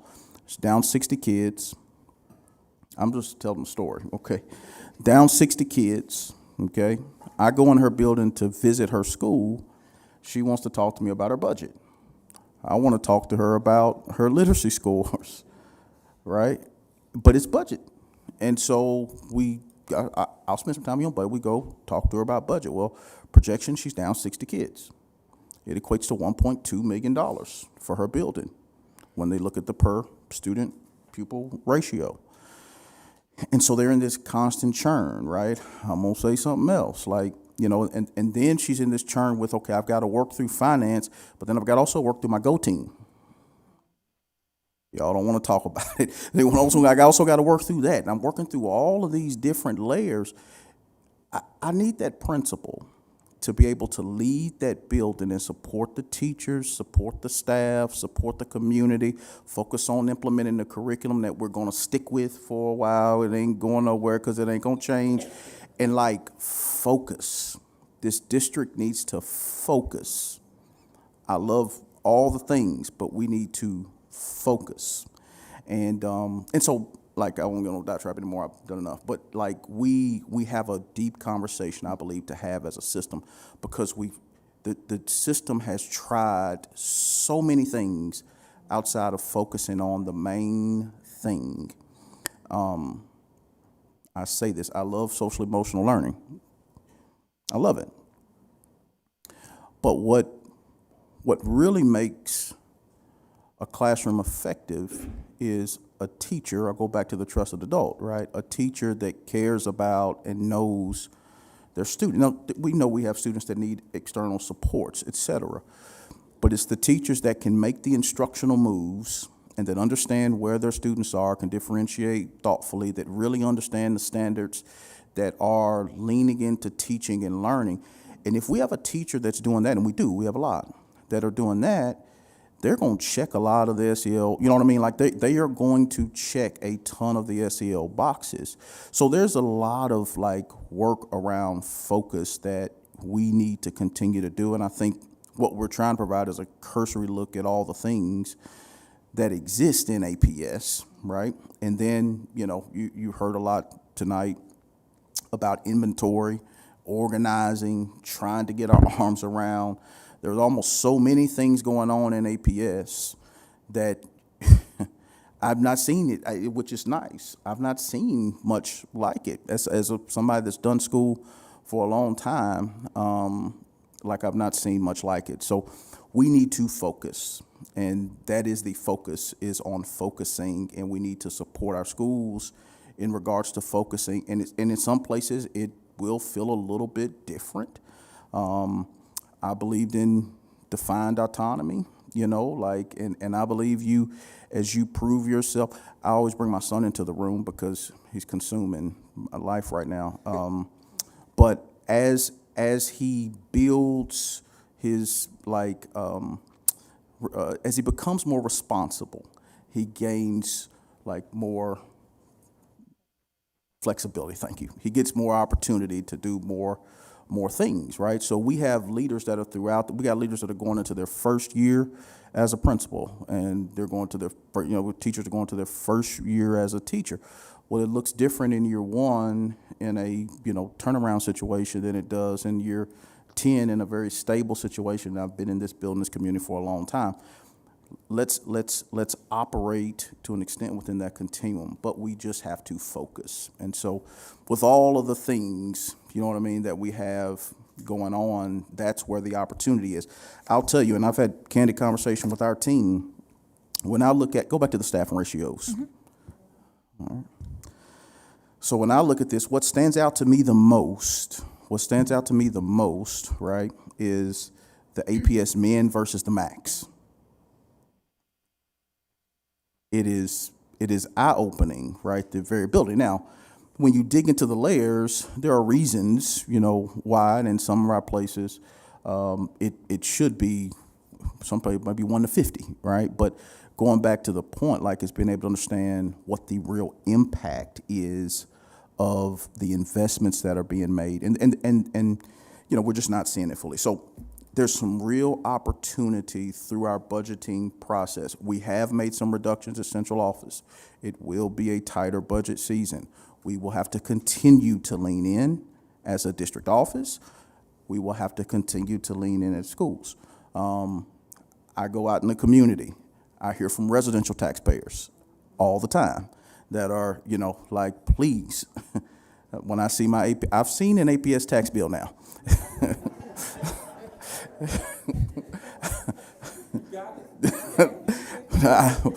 Well, I've seen one, and it's real, you know what I mean? And I think about our folks that are all over the continuum with that. So it is we have to lean into all of these conversations and really get focused as an organization.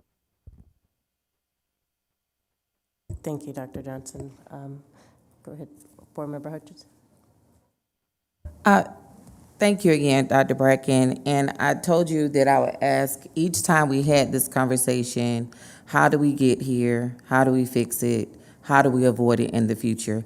And I'm so glad that our superintendent just shared. One is focusing on not buying new programs, focusing on the curriculum that we have and actually see it through. It takes 3 years to see improvement. And I know that as a public educator, you cannot see growth for 3 years. My question to you, just to follow up, I saw the Title I slide. Was that in our budget meeting, or was that an update that you just put in right now? No, that's just for the board meetings. We bring budget adjustments only to board meetings. We don't typically discuss those at Budget Commission. So this is new for this presentation. So $1.2 million in Title I funding. And the reason I'm asking, I know I have quite a few Title I schools on my side of town in District 6, and that's where we're losing the majority of our properties. What happened to that $1.2 million, the reason we didn't use those fundings? So that is carryover, and it is typical for us to bring forward about a little over $1 million each year. We're allowed to carry over up to 25% of our title dollars. And so we tend to spend with carryover in mind. That allows us to have some cushion because when we get our federal awards is typically pretty late in the budget process. So it allows us, if that federal dollars do drop overall for the district, carryover can help cushion us for the next year. And when we don't need to use it for cushion, we can use it to supplement programs like our summer school. Our summer school has historically depended on Title I carryover. So it's part of our strategy and planning process to budget in such a way that we will have carryover in the upcoming year.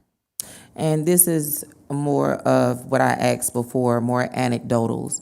I really appreciate the things that you're sharing, but I want to know specifically for each, institution that you come across, South Atlanta cluster, Tharrell High School cluster, how are these dollars being spent? And just to piggyback on what our superintendent said, how are we training the people with the budgeting in their building? I know it's a lot when you're a new principal, new teacher, and you're trying to figure budget and curriculum at the same time. So just wondering how we're training them and making sure that we're getting maximum amount of every dollar spent toward our children, so we're not in an extreme deficit downfall like we are right now.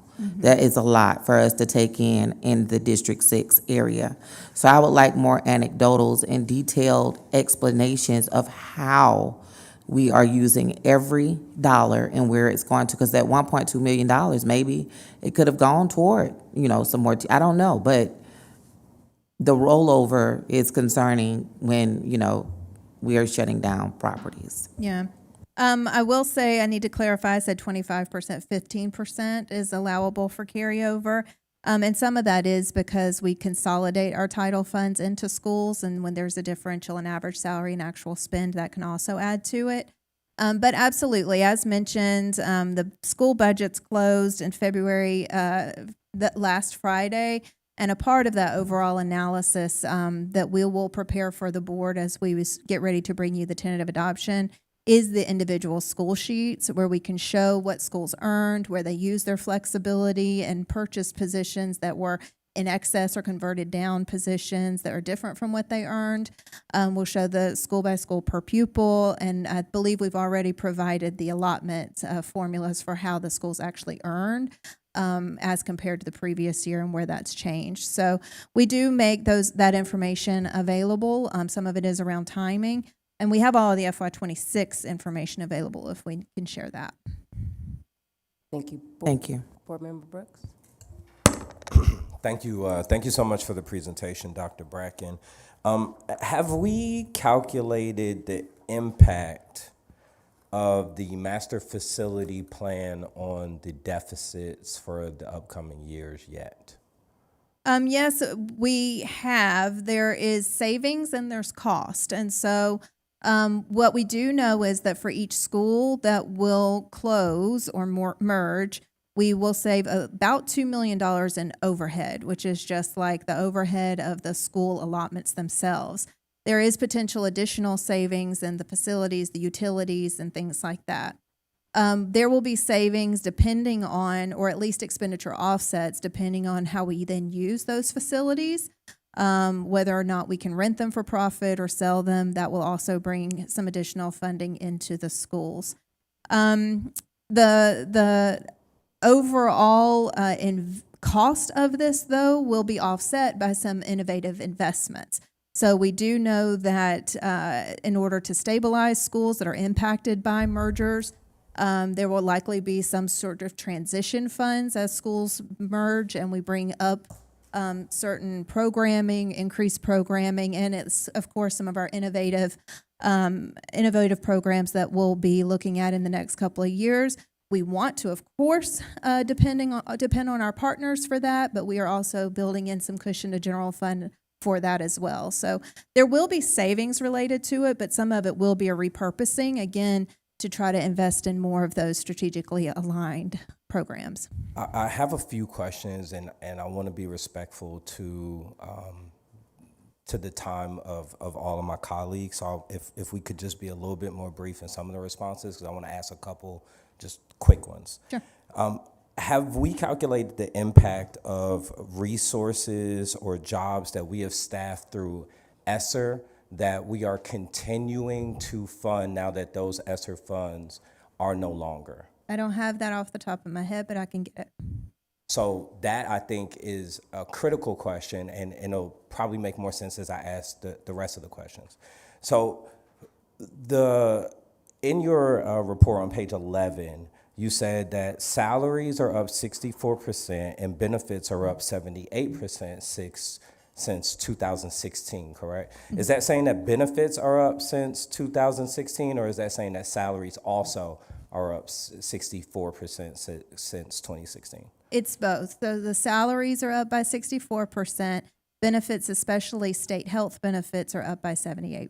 Okay, I just want to make sure that I'm talking about the same number. So my understanding is the teacher salary for APS in 2016 was about $45,000 starting salary. Is that correct? So all of mine are going to be based on averages. So it's the average salary that we budget to, and not necessarily the base salary or the starting salary. And I think that's important, because when we talk about the increase of the raise that teachers were given in APS recently, but then we look at what the overall increase was, even just talking about the base salary, we're talking about 35% increase in base salary since 2016. Meanwhile, we're talking about a cost of living increase of about 41 to 45% in the city. So if we're being honest about teacher salary and how we're compensating teachers in Atlanta, we have not stayed on track with inflation. We have lagged behind inflation since. And so I struggle, and I've talked with Dr. Johnson about this many times, but it's hard for me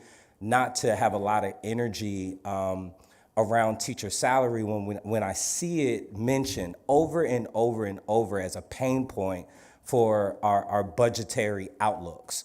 And I want to say more about that. So we have seen increases in teacher retention. We have seen a reduction in vacancies for certified teachers every year. In fact, I want to say for the last 2 years, we've had almost no vacancies for certified teachers. Meanwhile, I work in a neighboring district that has had over 120 for each year. We have seen a decrease in dropouts. We have benefited from compensating our teachers through the lens of procuring teachers, retaining teachers. We have increase in graduation rates. We're having increases in literacy, increases in numeracy. Why do I feel like I'm being gaslit to have a conversation around teacher force reduction when I see these reports? So there's no intention around what we're reporting.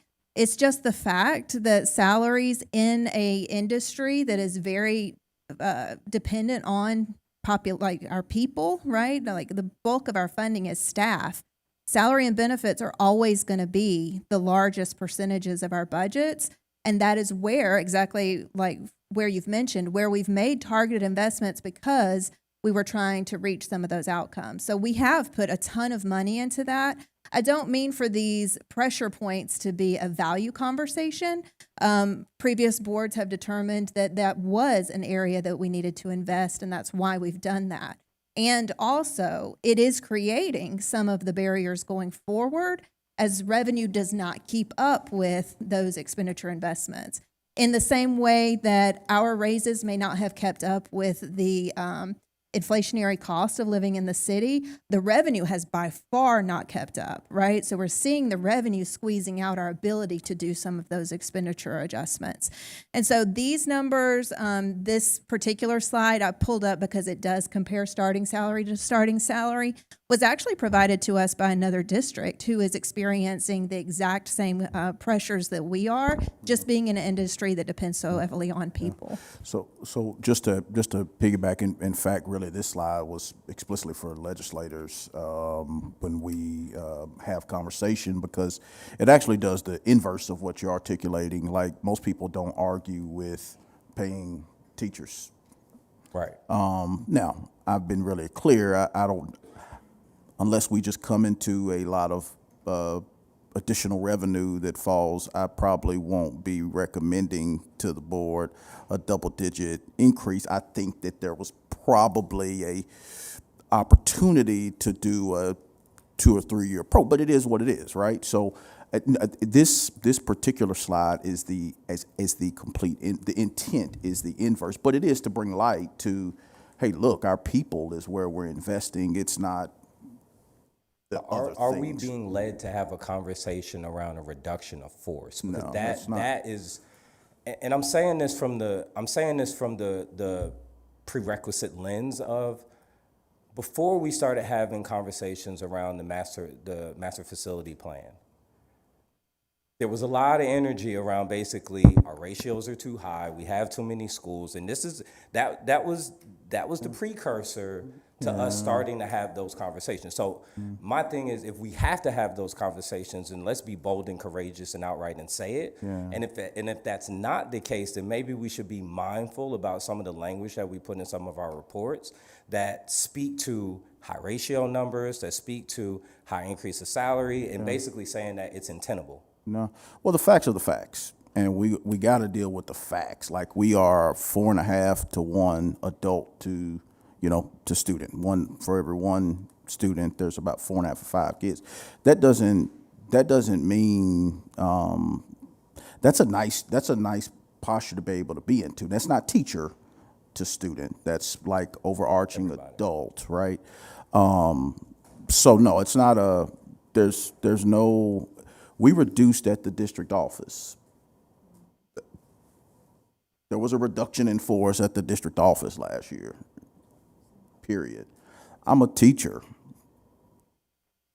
I was going to say certifiable, but that means something else in this day and age.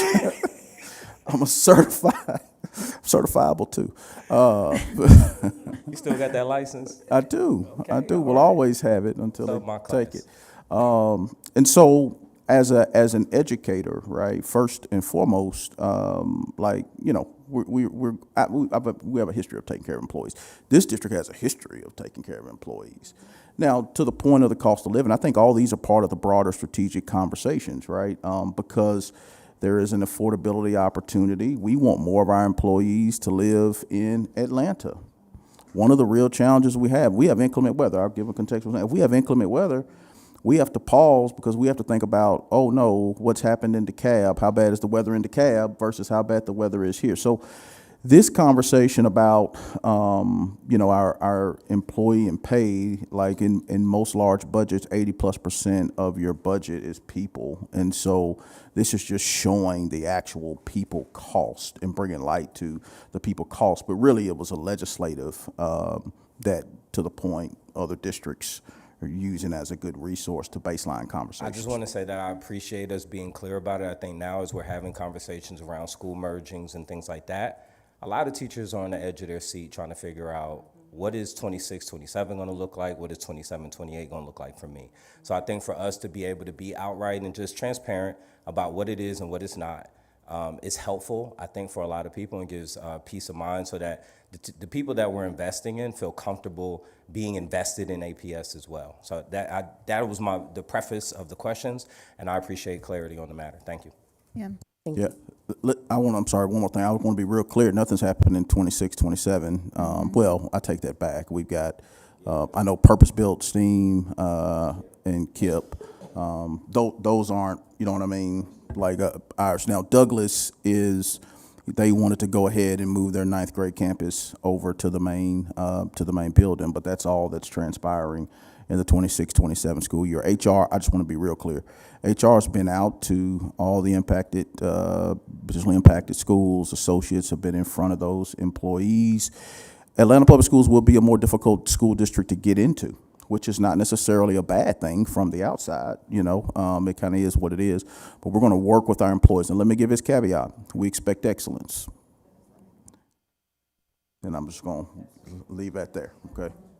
Thank you. Board Member Brock. Make it really brief. Going last is, just a quick note, like something that I just have to say. Student achievement, anybody who knows me knows I'm obsessed with talking about it. It is so important. I've also been in schools long enough to know how quickly everything else gets thrown out the window without understanding how it contributes to student achievement. So this isn't just to you, but it's just to the presentations we had earlier of us just really doing our best to figure out how the money's being spent, where it's going, what's happening when it does come to all of the student support services, so that we can make a case for the things that are working. And so that, as it sounds like, if we do have to make some changes, that we're making them in the right places. And so I'm just hoping that we can be as proactive as possible starting ASAP to do that. So that way when that decision comes along, it's based on as much data as we can find. Because I think that's the hard part, is being able to quantify that. You know, a lot of that data is qualitative. I did my whole dissertation on qualitative. Is qualitative, right? But that's hard to capture, but still so important. And I just want to name that, because I think if I didn't, and then coming down the line, we started to make some of those cuts and adjustments, that I would personally not feel great about it. Yeah, absolutely. So I think that is one of the reasons that we've changed up our budget commission, so you can hear more about the programs. But ultimately, what we will do is start bringing just the hard data, the quantitative pieces of that, where cost has increased over the years and maybe where that hasn't aligned with student achievement. Because to Board Member Brooks' point, we do have to have some bold and courageous conversations about our values. So if a high value is to continue to stay most competitive in salaries, then there is likely some conversation we're going to have around programming, right? If we are getting back to basics and programming. If we are going to keep very low student ratios, then maybe there is some trade-off that we have to make in some of our operational expectations, right? So the point is that we can't continue doing everything at 100%. It is spreading our peanut butter too thin. And what happens is you don't get the results. If we were in any other business, we would be having those conversations regularly about what is directly aligning to bottom line, deliverables, which for us is student achievement. And if it's not working, it's out. But that is some of the hard conversations that we'll have to have, not only this year, but going forward as revenue will continue to decrease. Yeah, and to think about back to the basics, I mean, I think back to years when we were in school, right? Yeah. And I'm like, I don't remember having such a hard time accessing a counselor, but when I look at some of these ratios, I can't believe that, right? So it's like, what is basic? Like, I mean, have we jumped that cliff, and then now we're just like in this space where everything seems like it matters? And so just even looking at that chart of, the counselors and the school psychologists, like those do seem like necessary things, right? But what is that ratio that's working in some of our schools and not working in other schools? And I think being able to see that and say, hey, this actually feels like a comfortable ratio for an elementary school, feels like a meaningful thing to be able to say, so that way when we make the decisions, that it's based on that, but still we're able to keep things where they need to be effective for students, because they do need that to be able to achieve, because otherwise we're only talking about student achievement for some students, but not for all. Yeah. So I think, to Board Member Zeff's point and to Dr. Johnson's point, as we are looking at potentially revising our funding formula for schools, and we are going back to whatever a baseline might need to be, those are exactly the conversations we're going to have, because if we are standardizing more of those allocations, it is much, much more important that we have the data to support that. When we are talking to schools and parents and go teams, about those decisions. And so we will be kicking off a lot of work around that, first internally with our staff, just to kind of get the associate soups and the principals' perspectives on that. We'll do a lot of comparisons to other school districts who are already using traditional funding formulas and start eventually folding that out into the broader community. Thank you so much, Dr. Bracken. We appreciate it. Sounds like to be continued in this space. Always TBD. Thank you, everyone, for your reports. Madam General Counsel, we know today is your birthday, but is there a reason for the board to retreat into executive session? For the record, there's nowhere else I'd rather be. And yes, Madam Chair, the board needs to discuss student discipline, real estate, and legal matters. Sorry. Do I have a motion to enter into executive session to discuss student discipline, real estate, and legal matters? So moved. All right, I have a motion. Is there a second? Second. It has been moved and properly seconded by board members Zeff and Brooks. All in favor say aye. Aye. Motion carries.